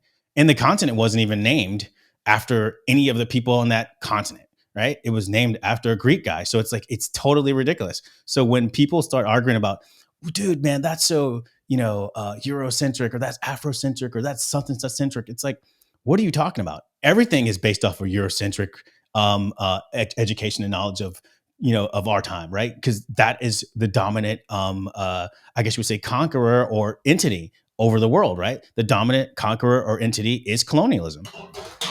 In the side of the world, I'm sure in Asia you have China. There's a huge history. Japan, there's also millennial history. They've been completely untouched by these other events of Europe. There was the very bottom of the planet. If you think you should ask this question to a Native American, and he's gonna answer you. Well, we had 1,000 of years of history as well that is being wiped out completely from, those. It is also that is an interesting perspective on who did what and who came first or not. But nonetheless, I think. And there is an interesting aspect. If you think Egypt, for example, they were, I think, the foremost in technology, the number one, of capacity of things, and then it's been destroyed. Alexandria had a library with all the knowledge that is being completely destroyed by Romans that were more barbarians than the Romans at the time. I think where the world would be today if certain event didn't happen, because when there is a war between two parties, you can have an Archimedes, so the case that with the mirror burns the ships on the sea because he was doing these sort of things, but usually is who has the best army that wins the war, not who is more intelligent in terms of technology, even if this nowadays is becoming part of the warfare as well. But in the past, is the biggest guy, the win between the two. You can have a very smart, small guy, unless he build up something when it's the time to have a fight. And the Roman Empire did more damage than anything else when it comes to technology, culture, and evolution, because they were, in a certain way, the basis. And this extended is easier to pilgrim to steal than to build a home and cultivate. So all the action of going around the planet to steal and collect. Look, the Dutch in Asia, they did incredible things. They've been colonizing here where I am in Indonesia for 340 years, keeping locals enemy one with the other in order to control them, collecting the goods part. And it's still like this a little bit, it's strange, because if you think the Caucasians are the one that did the most of these things. And when they talk about minorities, if you think the truth in terms of numbers, Caucasian is the smallest count of people in the planet, because there is way more of many other, race is only human race. We have one race only, but ethnicity, if you want, there are much more other ethnicity than Caucasian. But probably we were the most belligerent, I don't know, in terms of, I guess you arrive to this new land that is going to be America, and people were welcoming, and then you go and shoot them, it is probably an aspect of being the mean. Unfortunately, in this life, bad people wins over good people sometimes. It's not that's the paradigm that needs to change. The day that the good people win over bad people by default, and the planet is going to be amazing. So we need to do something. I agree with everything you're saying. But one thing that I probably want to mention a couple of things what you said, and I want to definitely chime on that. The irony of calling people on the opposite side of the Caucasian Mountains or the Caucasus Mountains is so funny, because the people on the opposite side aren't technically Caucasians, right? So if you go towards the area where Caucasian exists, which is like towards like typically what do you call them, Kurds or like Caucasian people. Those people would not be called Caucasian Right. in Europe. Europeans don't call them Caucasians. They don't look like stereotypical. Some of them could pass, but most of them don't really look like what people in Europe would call Caucasian. But those are the original Caucasian people. Those are the people who are actually Caucasian. They're called Caucasian. It's actually a complete culture. Europe is not even Caucasian at all, but it's referenced in Europe or to the Western world. No, these are the Caucasians. And it's like if you go to the area where Caucasians are, they're going to laugh at you. You're not Caucasian. What are you talking about? You don't even know Caucasian language. I never did this connection with the Caucasian and Caucasus as region, and he's absolutely correct as an origin of the word. Yeah, that's absolutely true. It's actual people. They're actually they're people there. They're called absolutely. Caucasians. They're Kurdish Absolutely. people. Those people are Caucasians, but they do not get called Caucasian when they come to Europe or when they come to Western countries. They like, you're not Caucasian. And it's funny because they'll argue, no, I'm Caucasian. I'm white. Look at the paper. It's like, no, bro. They say Caucasian is white. I don't know. What's this thing? I'm not Caucasian. Well, what's the need? No, absolutely true. That's pretty funny. But I mean, it is need to define. I mean, and this terminology is in government forms where they ask you what you are. So it's not a term that the people just use because you call somebody in a way or another. no, I mean it's totally. But that just shows you like the irony of ignorance and how power can dictate what's reality, right? That's not even a real thing for Europeans to be Caucasian, but yet we are defining and taking over an identity of Caucasian, right? Europeans are saying, "Hey, we're Caucasian." It's like you're taking over another identity, right? That's not even you, right? It's hilarious, right? And you know what also is also so interesting, Roberto, is when I question people and they start talking about how Europe or they say quote unquote Europeans or whoever in that countries, those countries that were colonialist countries, they did all these great things, and I laugh because it's like, well, no culture, no country was actually better than the next. Everybody had a contribution as humans, and some people it's just their time, or that region, it just may be their time, or whatever it may be. But when you look at things, Europe before the Romans was pretty uncivilized, right? Or quote unquote, what we consider civilized, right? The Romans are the ones who colonized Europe and turned Europe to what it is to this day. Like they were not living, like when you go to places like Africa and you go to remote villages who are, not living in what we consider civilized, regions, right? With technology and things like that, we kind of coin those as civilization, even though technically that's not civilization. Civilization is not, you shouldn't be having war in civilization, right? You shouldn't be bombing people in civilization because you're civilized, right? Civilized people don't fight each other. We don't kill each other. We don't savagely discriminate against each other. We don't like somebody because their eyebrows or their nose shape is different from mine, or their eyelids or their eye color, et cetera, is different. The world is colonialism is a sickness, and it's in the teachings within it are sickness that has been replicated and taught over and over and over again. And it's like you teach the kids this ignorance and they get empowered and they get activated through schools. When you teach one person's history and you say, hey, well, these people were great history people, they did all these things, but these people were slaves, then that kills the self-esteem of a person earlier on before they're even growing. And then it also gives other people a false ego to think that they can do anything. And that is where there's a big disconnect. But colonialism is a thing that is a big issue that we're still dealing with in the world today. It still runs through people's mindset. People are calling themselves races. They're dividing themselves over ignorant things. It's literally madness. But most people do not realize that it was the Roman Empire that civilized what we call today Europe. Those areas where there were like in Germanic tribes all around Europe in different places like that, they're all tribal people. They weren't running around with sophisticated buildings. It was the Romans that said, hey, look, you read this book, Jesus, you build your house like this, you follow these rules. Yes.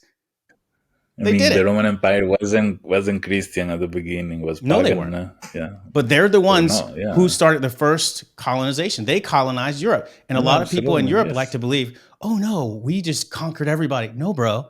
You were colonized first by the Romans. Yeah, Romans considered absolutely, anybody outside of the Roman Empire as barbaric. right. This is what they said, right? So when the Greeks were in Greece and they were part of the Roman Empire, when the northern people inside of what we call today Europe, anybody outside of that kingdom was coming in and invading their villages, Germanic tribes and etc., they were saying they were barbarians. This is what they wrote. These are barbarians. So anybody outside of that was considered barbarians. And then the other argument about Cleopatra, because you touched on some really good stuff about Cleo, the book of not the book, the library of Alexandria, how it was burned. That was all done around when Caesar had a child with Cleopatra. And there's always this argument about Cleopatra and she was really originally Greek and etc. And my only issue with that is I see that there's some types of coins that had her face and there's discrepancies on exactly what she looked like. But my point is, if Cleopatra was mostly Greek, why did the Romans really care about Caesar having a kid with her? It doesn't make sense. Because they care about Bill Clinton having an affair with Monica Lewinsky. That's exactly what it is. Reason. It's exactly what it is. Exactly. Seriously though, it's ironic to me. Like if people claim or think that Cleopatra was originally had majority Greek ancestry or was a Greek person living, and because the Roman Empire did own Egypt at one period of time. But if they believe that she was that, then why did the Romans, they all killed Caesar because of that? His arrogance and him colliding with the enemy.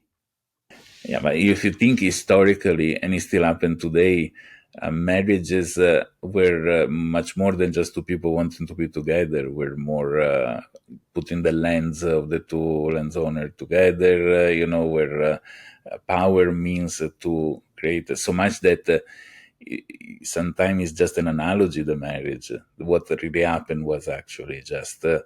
That the two parties were coming together, putting their small armies together, becoming more powerful. It's like the acquisition of company that there are today, right? That's the equivalent of the past. So when you have two people getting married, historically, I would say 80% of the time is now a matter of love, is matter of business, right? Or power of the two families, of the two countries, of the two parts. So the representation of a mixed marriage of the sort had much more repercussion in what it is the politics, what it is the maybe taxation in commerce between two parts. Rather than two people sleeping together. But that's exactly what I'm saying, though. That's my whole point, though.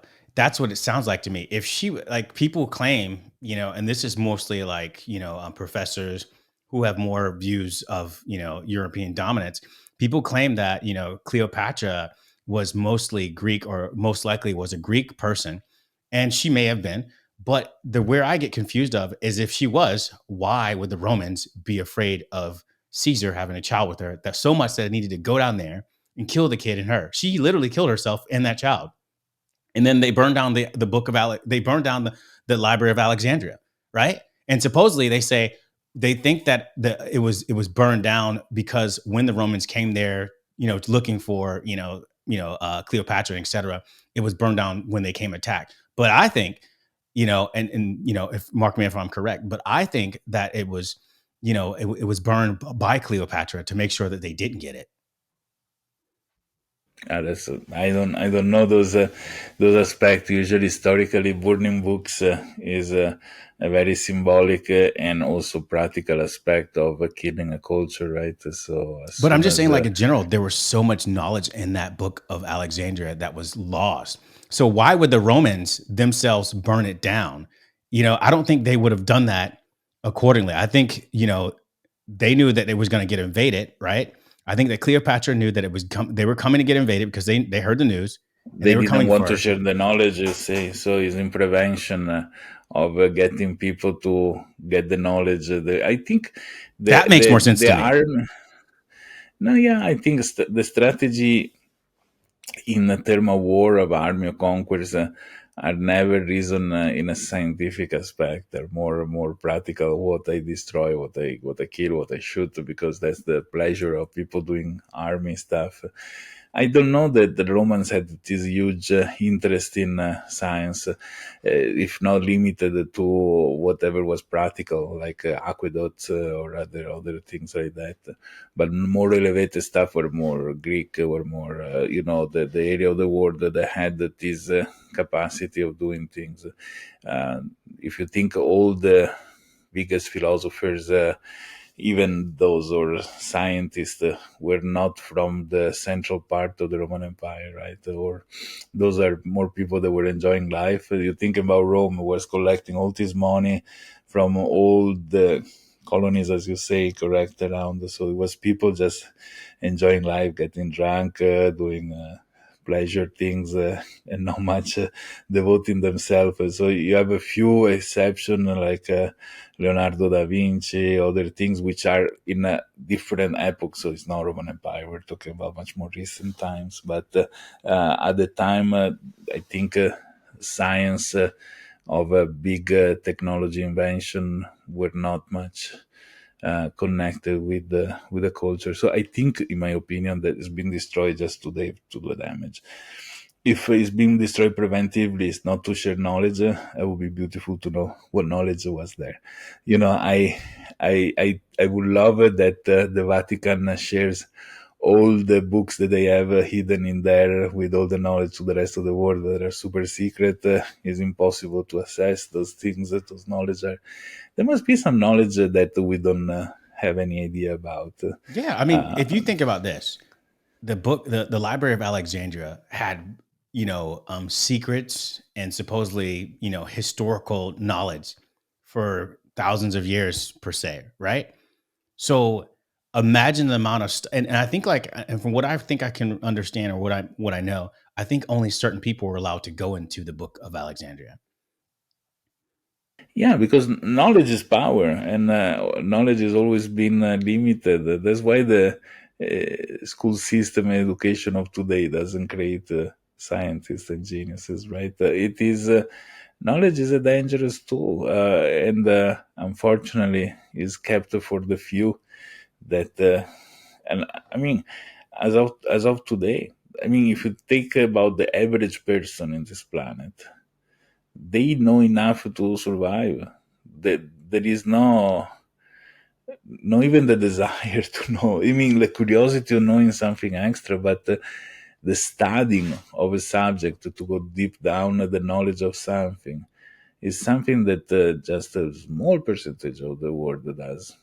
I mean, I'm talking about the planet Earth, and not civilizing between quotes societies. Like people know what they need to know to survive. That's pretty much it. Can you imagine giving these people the capacity to reason above the survival? That would be, but that's one of the possibility for the next future. As I was saying, ChatGPT or whatever other artificial intelligence model, as soon as it can run independently inside our own device, like a micro cell phone, is like they already are some models that do this. Are very light. I run in my own computer artificial intelligence models, so they don't need to be online to produce interesting context. And yeah, it's interesting to see how the world is going to reason when those that are unable to think for themselves because they're limited have access to some extension of their brain. They allow them to become much more I think like in general, like knowledgeable. when we start talking about like AI, and then we also think about historical data and references and freedom of knowledge, and we compare that to the future and the past in some sense of a way. It's like when we go back and we look at who or what is actually facts and what is actually fiction. And I can't remember exactly who said this, but history is written by the victors.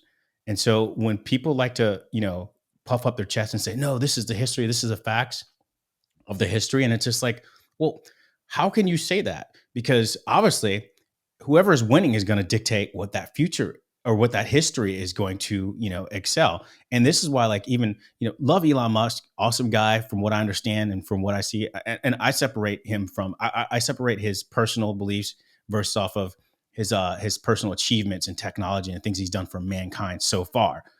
By all means, I don't think he's a perfect person, but I do separate the two. And I look at his achievements, or his, him being able to, gather a large amount of people together to, help mankind, if you will. Right.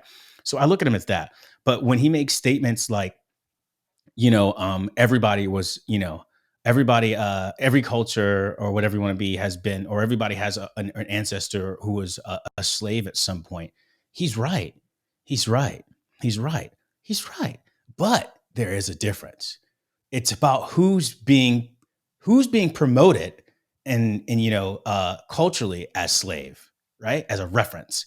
So like worldwide, when we all think about slaves, we think about certain group of people in the United States. Even though there was more slaves in Latin America, even though that was like the first place Christopher Columbus started bringing it over, or, at least started settling, right, with those tribes there, we still think of United States as the only place with slaves. Even though we have, slavery all throughout Europe, even though the Moors came in there and started slaving many Europeans. And, a lot of people don't. I asked one of my friends, I said, hey, he said his name was, Slavic. And I was like, Slavic? And he's like, yeah, my name's Slavic. And I was like, do you know what that means? And he's like, I don't know. It's like Slavic. And I was like, but do you know what Slav is? And he's like, it's like, I don't know. It's like Slav, it's like people. And I was like, bro, Slav, let me give you to this in this example. I said, in Spanish and probably in Italian, maybe similar, right? There's the word esclavo or esclava, right? And we know what that means. What does that mean? Yes, slave. Yes, absolutely. Okay, so Slav means what? Is Eastern European origin word, I think. All Slava is the Yugoslavia, for example, is the country. Yeah, but do you know why? Do you know why it's Slav? It's because the Moors slaved those certain people in those regions, so that's why they were coined that name Slav. But it basically means slave. But it's not taught in history, so nobody recognizes that as a connection. But if you look it up, it will clearly state that to you. It would be funny if each area of the world had its own name based on what is happening or what is the source of, if Italy would be called pasta. No, I guess what I'm just saying is like, you can make things good and bad in history, and you can say something positive. I mean, you could say something negative to positive and have a great meaning, but based on the education that you teach people, right? Yeah, exactly. Correct. You can teach the people word is what you know of it, not what it is for real, right? Exactly. It doesn't matter. The day they invented the time machine, how many things are gonna come up that were not what we believe they were, from even recent history. Yeah. Right. So that's why I kind of go back to Elon Musk is awesome, but there's certain things that when he speaks on certain things, he probably needs to be a little bit more clear on the history or the weight of what he's saying, because I don't think sometimes he understands everything. He's smart at so many different things, but there's certain things that he doesn't understand very well at a high level. And so when he says certain things that seem, out of touch, like everybody was a slave, and he references that to somebody who's like this African-American, like TV interviewer who's not that cool or whatever, but he says something to him like everybody's a slave. He has to realize the context of who he's speaking to and understand that doesn't make sense to the world, because the world still references only one people as a slave. Even though we know Jewish people were supposedly slaves at one time, or we believe this, right? It's still, they think of African Americans as the only people who ever had descendants of slaves. It's just the way we're brainwashed. Absolutely, but he's still a human being, and and a very outspoken, I guess. But yeah, indeed, I love what he said to Disney CEO, for example. it is, that's something to appreciate somebody that is really no filter. I'm telling you, so that what he's saying is really what he's thinking. It's not gonna use going around things. It's quite direct, and Right. it's, But he it's can't. But you know. he can do that. But he has to be. I don't think I would be more cognizant of certain things before I say them at his level because people are going to judge him harshly. Absolutely, or at the other side, like follow. It is a double-sided things. Like you do something like that, you cause a lot of people to judge you, a lot of people to love you because like you're brave enough to do something I would never have the courage to do, and then you like somebody. On the other side is like, oh my god, what you're saying, even if you think you shouldn't say it because they're being educated this way and you don't respect the level of education, no education in term of, but in being in that I have, like mom Well, and dad I told think the me reason why to say it ends up this. being that way is because it looks like he might not have humility and he might not recognize biases that exist within his own companies. Because if he says something like that, then that means he's not really diagnosing, or it's not. I don't want to say it for surely means that, but it looks like he's pushing out a signal that he can't recognize discrimination in any sense based off of the colonialism structures that most of us all live within these realms of. Even if we don't believe it or not, it ends up happening. Absolutely, or he knows better.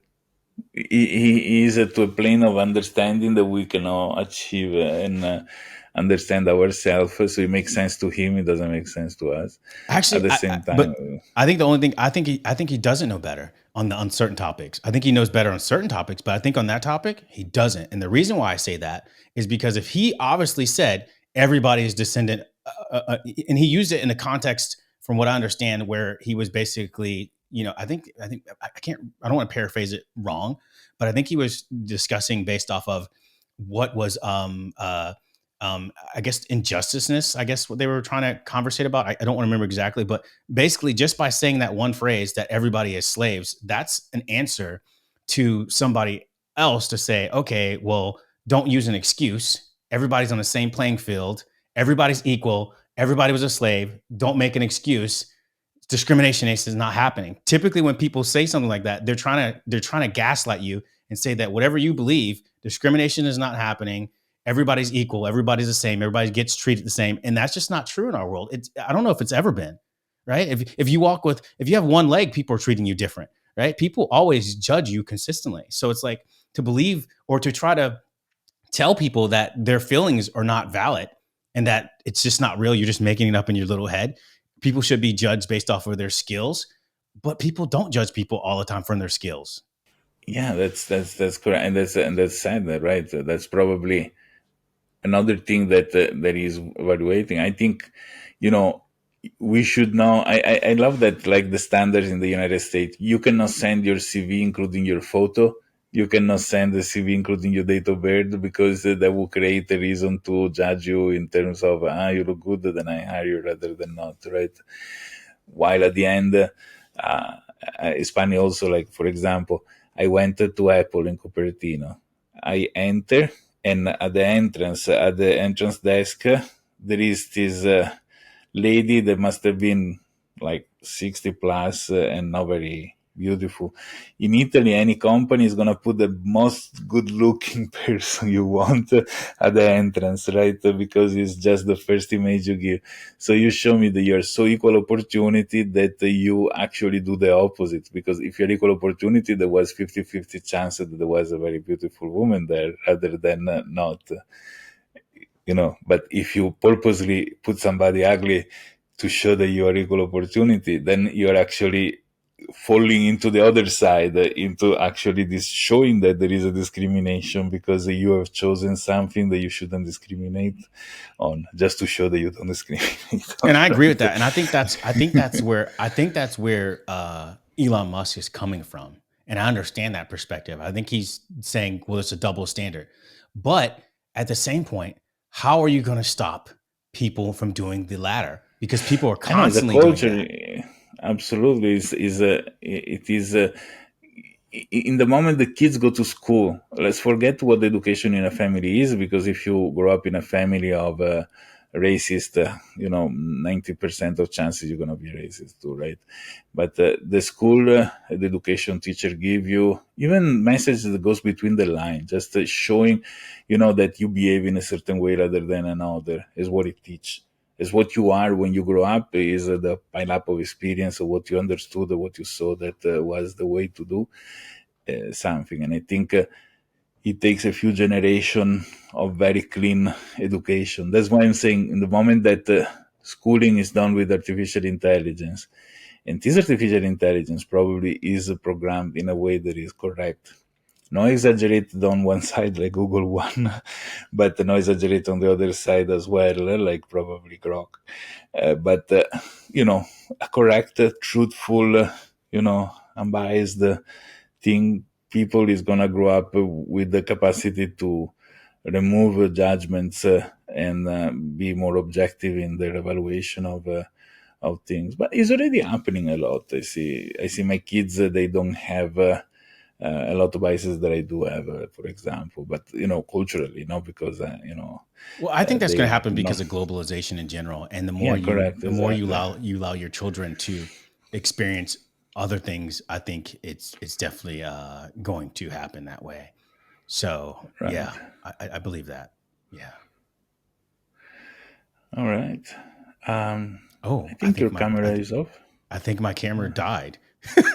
Yeah, I saw that. My camera died. Yeah. Yeah, we could finish the rest of the dialogue like this, I guess. But yeah, my camera kind of blunked out. But All right. yeah, I agree with a lot of your points. I think you're totally on point.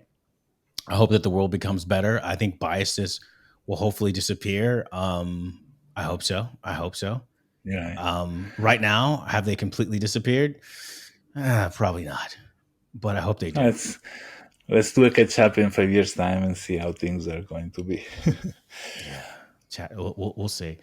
But other than that, I think I wish for positivity in the world. I wish for people to see each other as human. I hope that AI is amazing, but I think one of the biggest things is if these tools are not built in a way to where they project the reality of the world, and if there's not input from all individuals who are diverse and who associate with other people, I think we are in danger of these binary, AI tools. And they could Right. tell you stupid stuff like, "Oh, well, the Google founders were really these other people," but it doesn't matter because financially, you can see exactly who the Google founders are, Right. and that is Absolutely. who the world interacts with. They don't interact with what ChatGPT said the Google people are, because when Sergey Brin is buying $1 million lot, or I mean yacht, etc. That's what people are Right. seeing. People aren't seeing what the facade of whatever ChatGPT might say the Google founders are, because that's just like, oh, it sounds cool, but the reality is they're not affecting the actual world when it comes to who's really running stuff and who's really pushing stuff. People see It's that. true. People see that. Yeah, People see money. hopefully people do see that. Sometimes people is blinded Yeah, you're right. on. You're right. People are sometimes blind to some things, and they're ignorant to some things. But I think where I'm at on that is just like there's some things that are just more reality. For example, if you research or you even look up Google founders, it takes 1 second, and you're going to be really confused if you just looked up the reference of what you spoke of the output from one other AI system that said they were not who they are or look exactly who they look like. Right? That would be totally confusing. But like my point is, in general, when people look at the founders and when they see these people spending money and these people buying up stuff, they're going to know who the founders are. It's not really that hidden to know who these guys are visually. If you just literally type in Google founders, yeah, it's kind of a lazy thing to actually do. But I agree with you. Those people who may not be, smart enough or lazy enough not to even look it up, that could be a form of misinformation. But I think I'm worried more about what does that social impact do? Does the social impact of the Google founders, looking like something they don't look like, is that really impacting the world? I don't think so. The real things are the people who have the money to permeate whatever they want in the world. Yeah, most probably at the end of the day, Also all the aspect of money connected to power. Money is quite a recent invention. It's not that in the past power was based on other aspect, on assets rather than cash that didn't exist. And all the monetary system that we're living on with today is also all another planet. And that's another aspect that, I guess the reason why blockchain exists in order to create Bitcoin, in order to free people from the prison of this manipulation of the economy done artificially with the capacity of printing cash.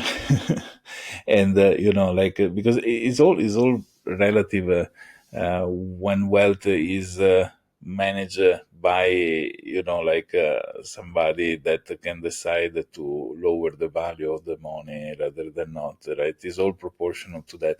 You can be super wealthy in a very poor country, but as soon as you move your capital to Europe, you become super poor, for example, right? And obviously, $1 billion yacht is $1 billion yachts everywhere in the world. No discussion about that. But it is, I think, interesting to see also what is the commodity in the future that is going to be worth the most for people to have to access. It can be clean water, it can be processing power, it can be other things. So to the point that having $1 billion yachts does nothing to you, right? It would be nice to have a commodity that is distributed differently from the way that wealth is distributed now. I agree. I think that would be interesting. I just think like the world isn't ready for that 100%. I think like America's not ready for it exactly because a lot of the people that are in the United States, if Bitcoin rules the world, then a lot of people's playing field will be totally even out with the whole world.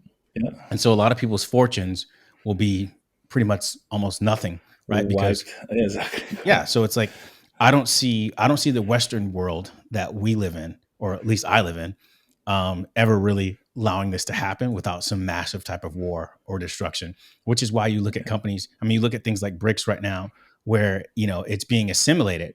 But as you notice, as soon as BRICS is being assimilated, we're going to war, and somehow we're connected to it. Correct. Yeah, and in fact, the BRICS aspect was a very interesting response. I think that during the Trump administration, that had no actually many war or bombing going out, but no even interest to protect the dominance of the dollar. A lot of countries that were dependent on the dollar have let it go without consequences. Why before, if you think Libya, if you think other like Third world other countries or whatever it may be. dictator Yeah. that decided to drop the dollar instantly been killed, and it is an interesting aspect of another movement. I want to see what happens in the next, but you're absolutely right. BRICS come on, war start, because that's a consequence, right? Yeah, but even if my thing is like this is like, if one thing that I think that you might find that's really interesting is that if you go to a lot of the countries where BRICS is actually built or are running in, things like Bitcoin is not even legal. Yeah, they're much less. They have it blocked. tolerated, yes. You look at China, Bitcoin's not legal in China; it's blocked.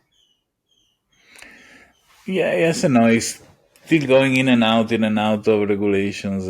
But in Asia is strange things, but in also these other countries, it's difficult to regulate something that you cannot control. But it is an interesting phase historically for all what concerned world finance and the stability that we had for quite many years since the Second World War. Beside the Cold War period of time, but at the end, life was stable during that. I mean, I guess what I'm saying is like this. It's like, the irony is if you block a financial currency and then you create another type of currency and you're trying to overthrow the American dollar, right? But you're also, you're also supporting it in other places in indirect ways because you're coming up with your own currency, but then you have Bitcoin banned in your country. You're basically setting yourself up to where that your country now can be the actual transfer of the superpower, right? Because now you've gotten, so the whole thing is, if you use Bitcoin to kind of, even the playing field or destroy a financial dominance, right? You use Bitcoin to get all those Americans and all those Westerners to get all on that Bitcoin and put all their money in it. Now they're devaluing the American dollar, right? So now you're getting rid of that, but then you have it banned within your countries, and then you start creating your own countries with some allies who also ban Bitcoin in their countries, but let the other countries keep it legal. And then in those countries, they're putting their money into it, thinking that it's a proper investment and thinking that it's freedom. And now you can go ahead and trick them, manipulate them to go ahead to put their money into something else that's actually going to devalue their own actual currency in the end and give somebody else the actual power. So for example, if we go look at crypto trading and mining that has been banned in China since 2021, right? Why would they ban that but then be a part of BRICS? There's an ulterior motive there because it's smart. We get everybody from the Western world to get on top of this Bitcoin and jump onto this decentralization. And then once they're on ban with that, they can keep on putting their money in there. Now the stock market is not going to give you this accurate valuation of money within the Western countries. And the value of that money slowly starts deteriorating because all the people in those Western countries put their money into this decentralization. But then the countries that really should be a part of this are banning it and then starting their own currency against the American dollar. So that way they can be the actual dominant place and their dollar can actually be the main thing. And they form their own little new currency called BRICS. And then the other Western world has lost it because now they didn't play the game strategically like these other countries did who formed BRICS. So for me, I feel like it's a strategic move. I feel like it's a strategic move.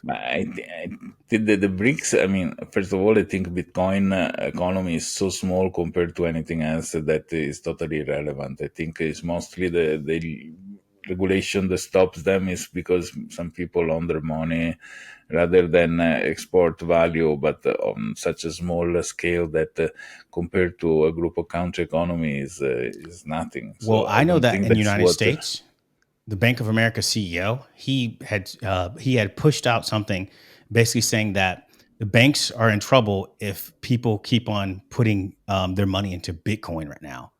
Because what happens is these banks or the American dollar, what we do is we value our banks use what?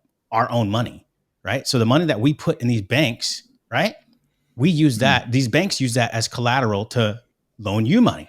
But if everybody starts saying, hey, look, we're scared, let's not put our money in the banks, let's put it into Bitcoin where it's decentralized. Awesome. That's great for other countries where it's banned, but that's bad for the people who are in countries where they're depending on their banks and their banks depend on the economy. And in America, our banks depend on the economy. So it's not in the best interest for America as a country to have its people put it into Bitcoin ridiculously. So yes, you're right. It may be small, but like I said, the Bank of America CEO said it's growing rapidly and it's scary. So they have to watch these things because. Go ahead. Sorry. If it's scary, is for a good reason, right? So no, not necessarily, because it's not scary. It's not for a good reason when the opposite countries are forming their own currency. But the countries we're against are forming their own currency, but then they're banning it in their own countries.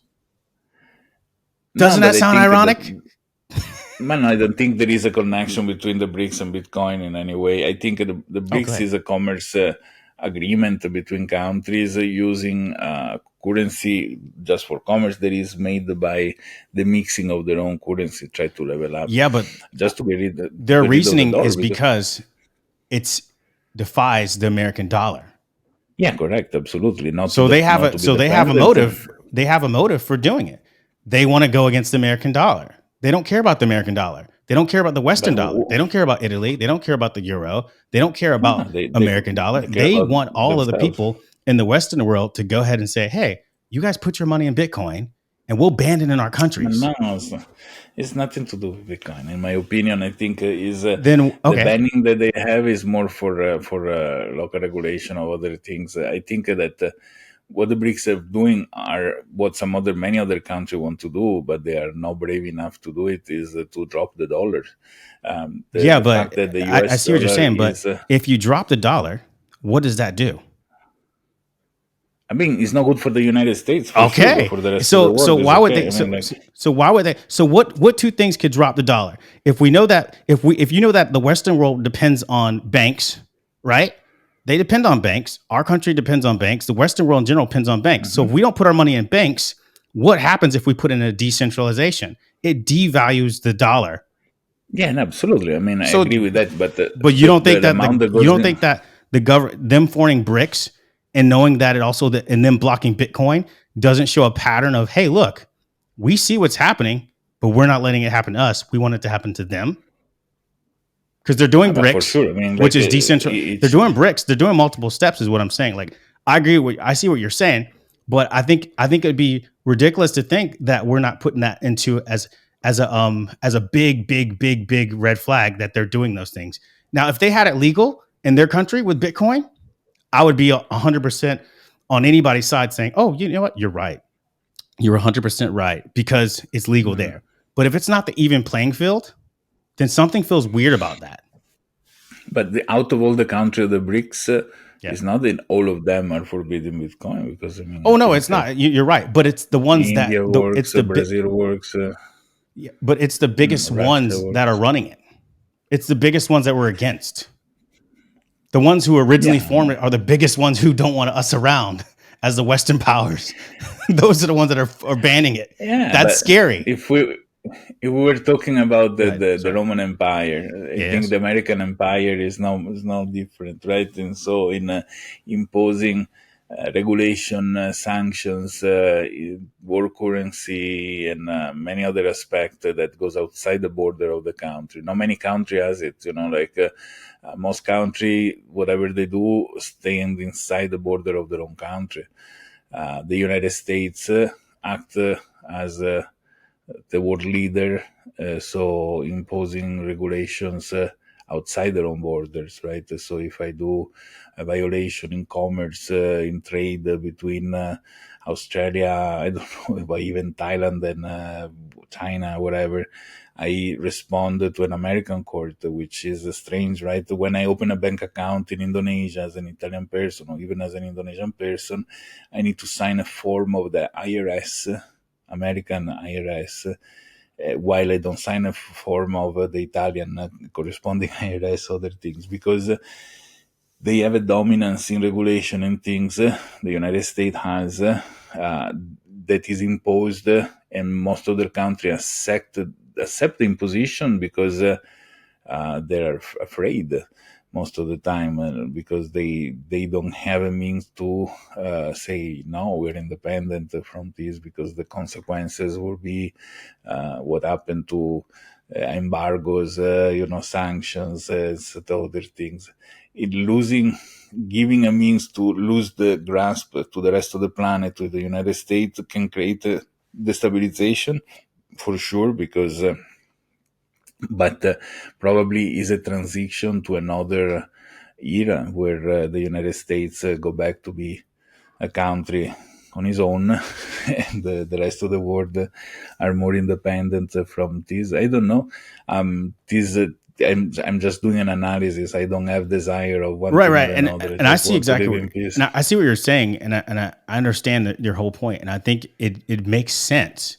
But here's where the disconnect doesn't make sense. And here's where I'm saying the countries that are the biggest countries that the Western world, that's Europe, that's United States, is against right now. We're in war with them, right? We are. We can all say that we're fighting against Russia. We can all say that we're fighting Yeah. indirectly against China. We had what was the guy's name?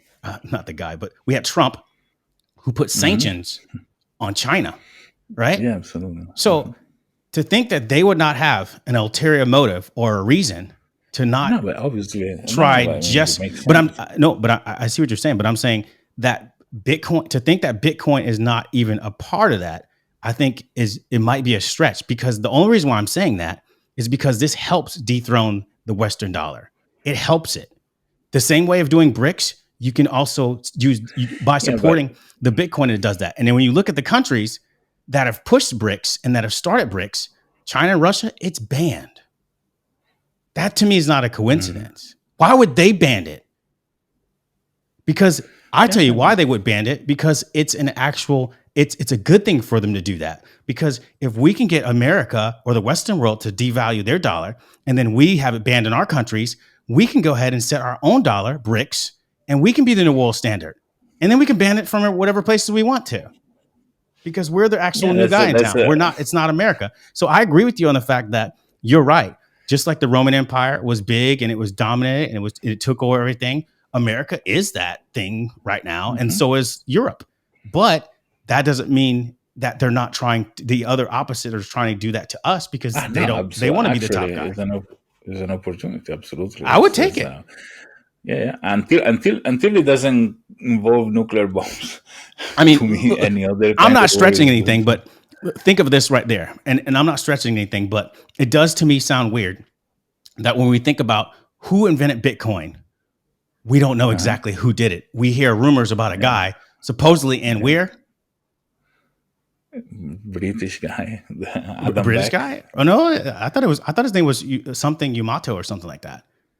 No, Satoshi Nakamoto is the nickname used for the things, but who's really behind the invention of Bitcoin? Nobody knows for exactly. Sure. My call is on this British guy called Adam Beck because of technical reason of code done in the past that matches. But I guess what I'm saying is, in general, we don't know, and that's weird.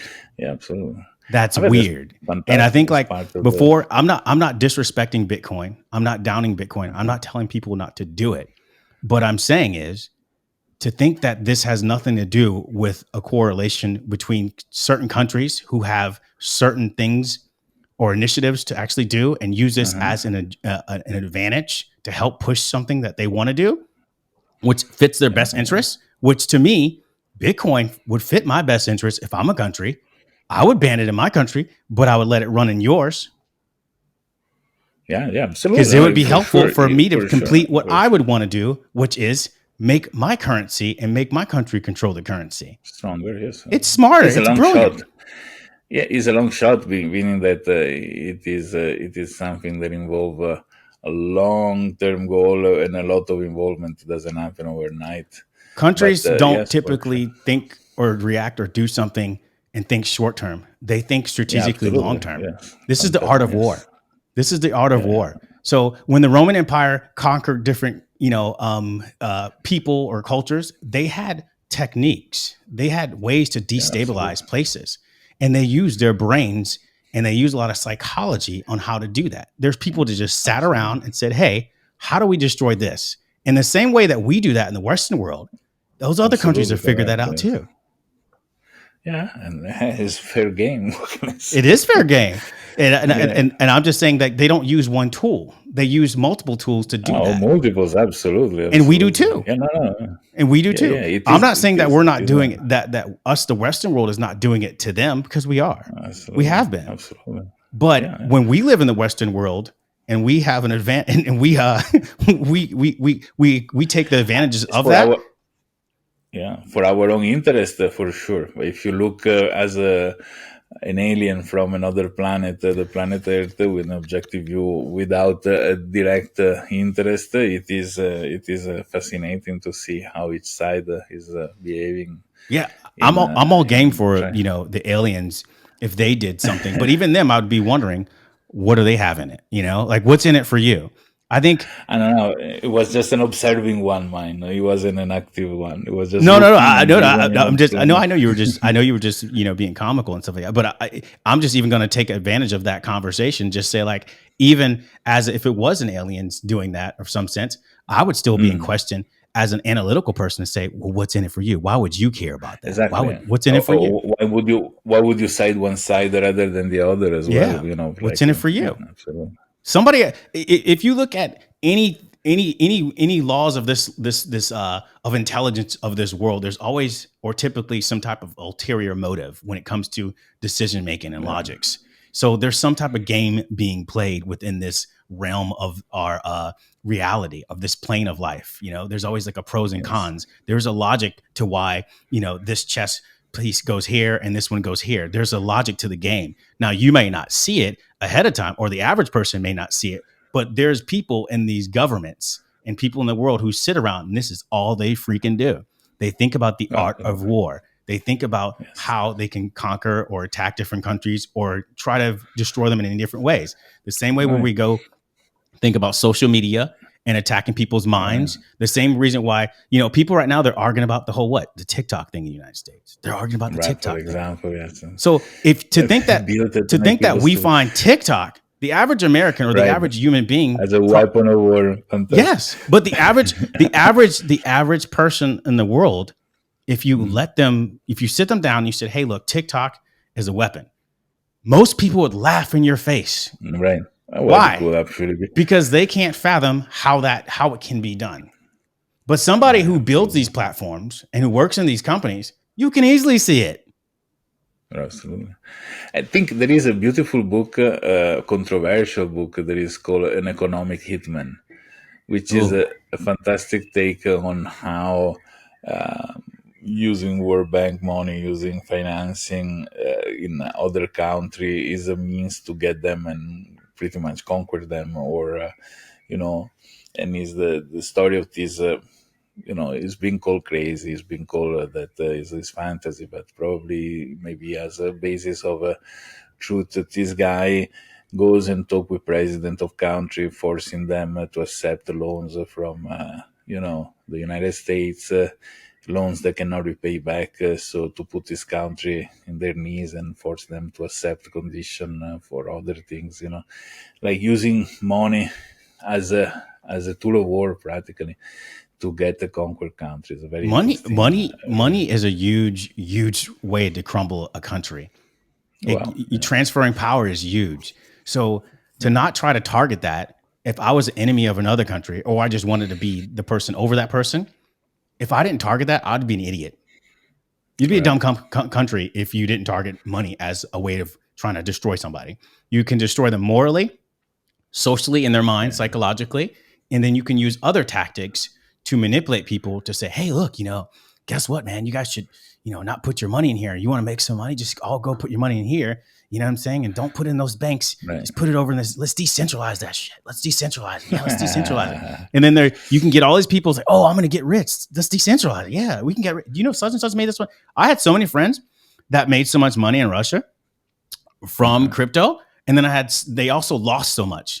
And they put a lot of money in it. They gained a lot, but they lost so much. But they actually had the whole farms in Russia. They had everything going on for it, but they quit because of some other things that they realized after doing it for a while, and why they said they would never do it again or mess with it.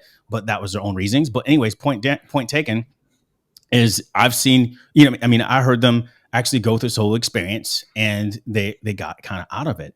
And I think it's Bitcoin in itself. It can be useful if there's a new world order. Right? Meaning everybody is one country in general. But when I see certain countries banning them, I know that they have obviously some type of interest to saying, we don't want that, but you guys can do that. It's good for you guys. So even when we start talking about things like TikTok, I love TikTok, the app. Amazing. I think it should never be banned, but I understand at certain points. But if you look at, Facebook, it's banned in China. Yeah. If you look at Google, it's banned in China. Okay. Yeah. So why, if you see a pattern here, there's a pattern here. And the average human being will not think past this because they're not playing war games in their brain. But the average, they just don't do it. But these people at the top, this is all they have time to do. It is an interesting aspect how all the information warfare, for example, works. Who spies on you, on what means they use it to spy on people, what what kind of data collection is done, and how this is evolving together with technology. Yet it is the intelligence done worldwide in a huge mass scale, not just targeted intelligence of a single individual, but really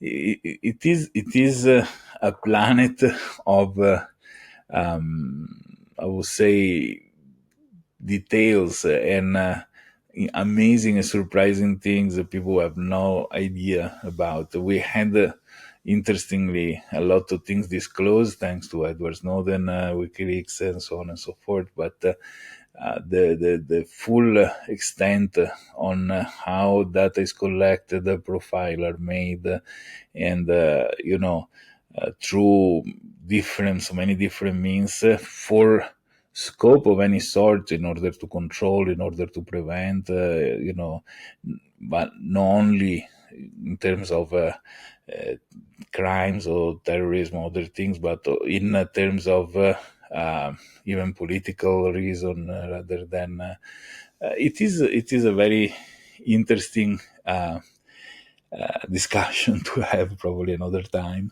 but it is also part of all the mechanics that goes together, like of analyzing why the choices of banning certain tools in certain country is done. And I mean, it I, is I think I would just look at it as this. If you're in a war, and then you see your enemy ban something in their country, but not ban it in yours, and push and it then you're rampantly in shooting yours, twice. you would might want to think about your logic and what you're thinking about, and step back from being a leader, because your leaders aren't working smart enough. Because that's exactly what I Right. would do. I would if I wanted to devalue your dollar, I would do all types of propaganda. I would have a group team say, okay, how can we devalue this country? How can we destroy it? Like, how do we stop this? How do we stop them from forming? Okay, we know they have racist issues in their country. Let's call some stuff on social media. Okay, what about their dollar? Let's just go from financially so they can start arguing more. Okay, let's devalue the dollar. Let's get them to not trust their money in their country, and they can make money off of it. That's going to be the actual driver. They can make money if they put their money in this thing, and we can build this technology, and then we won't say who did it, and we could just make it seem cool, and then people will adopt it because they're going to make temporary money off of it. Some people are going to get rich, and it's going to get people excited about it, and then it's going to keep on going. But we ban it in our backyard, so nobody else can actually use it, and we can make sure we're good, but we can tell everybody else to go use it because it's cool for them, but it's not good for us. We don't want it because we just don't want it because we have our own reasonings of why we don't want it. And I would question, why don't you want it exactly? Right. It is sometimes because people knows the truth behind something, and then there was, for example, a classmate of mine whose parents, I think the father was in the chemical lab of a very famous drink, and he was forbidden from even touching or getting around it to drink it, because probably the man knew what there is in that drink. And Yes, then because says, if you no, look at even the first founders of like Facebook, their children are not allowed to even use the platform. right, correct. Their kids don't even have iPhones. And when you build these products and you build these tools, you start learning so much stuff. And when you are a person who's designing for these platforms, you start learning so much about dopamine rush and pushes and incentives to keep people on the platform for retention time. So if you're smart enough and you start working on these things in the world, you start realizing what you can do. And when you realize what you can do, you can never reverse your mind to go back into the regular world thinking of like, oh, well, this is just a phone. This is just everybody thinks it's just an app. Right. It's an app. Yes. What is this guy talking about? It's just an app, dude. This guy's crazy. It's just an app. What is he talking about? It's going to take over the world. Oh my God, he's crazy.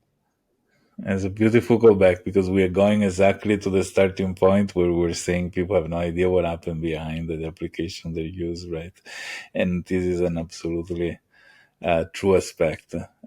Awareness, understanding, and curiosity in understanding why and what something happened is a key to a good survival, I guess. Yes. And definitely, I agree with you 100%. But it's been an amazing conversation. I know we went a little bit over time, but it was amazing talking to you. I think we really start kicking off on some real deep stuff. Unfortunately, part of my my camera light went off, but we'll still clip in, our part of our conversations and stuff like that as well. But it was really interesting. Absolutely. What do you have, if there's something that you would have to say, what are some things that you would like to say as we're signing off from this conversation?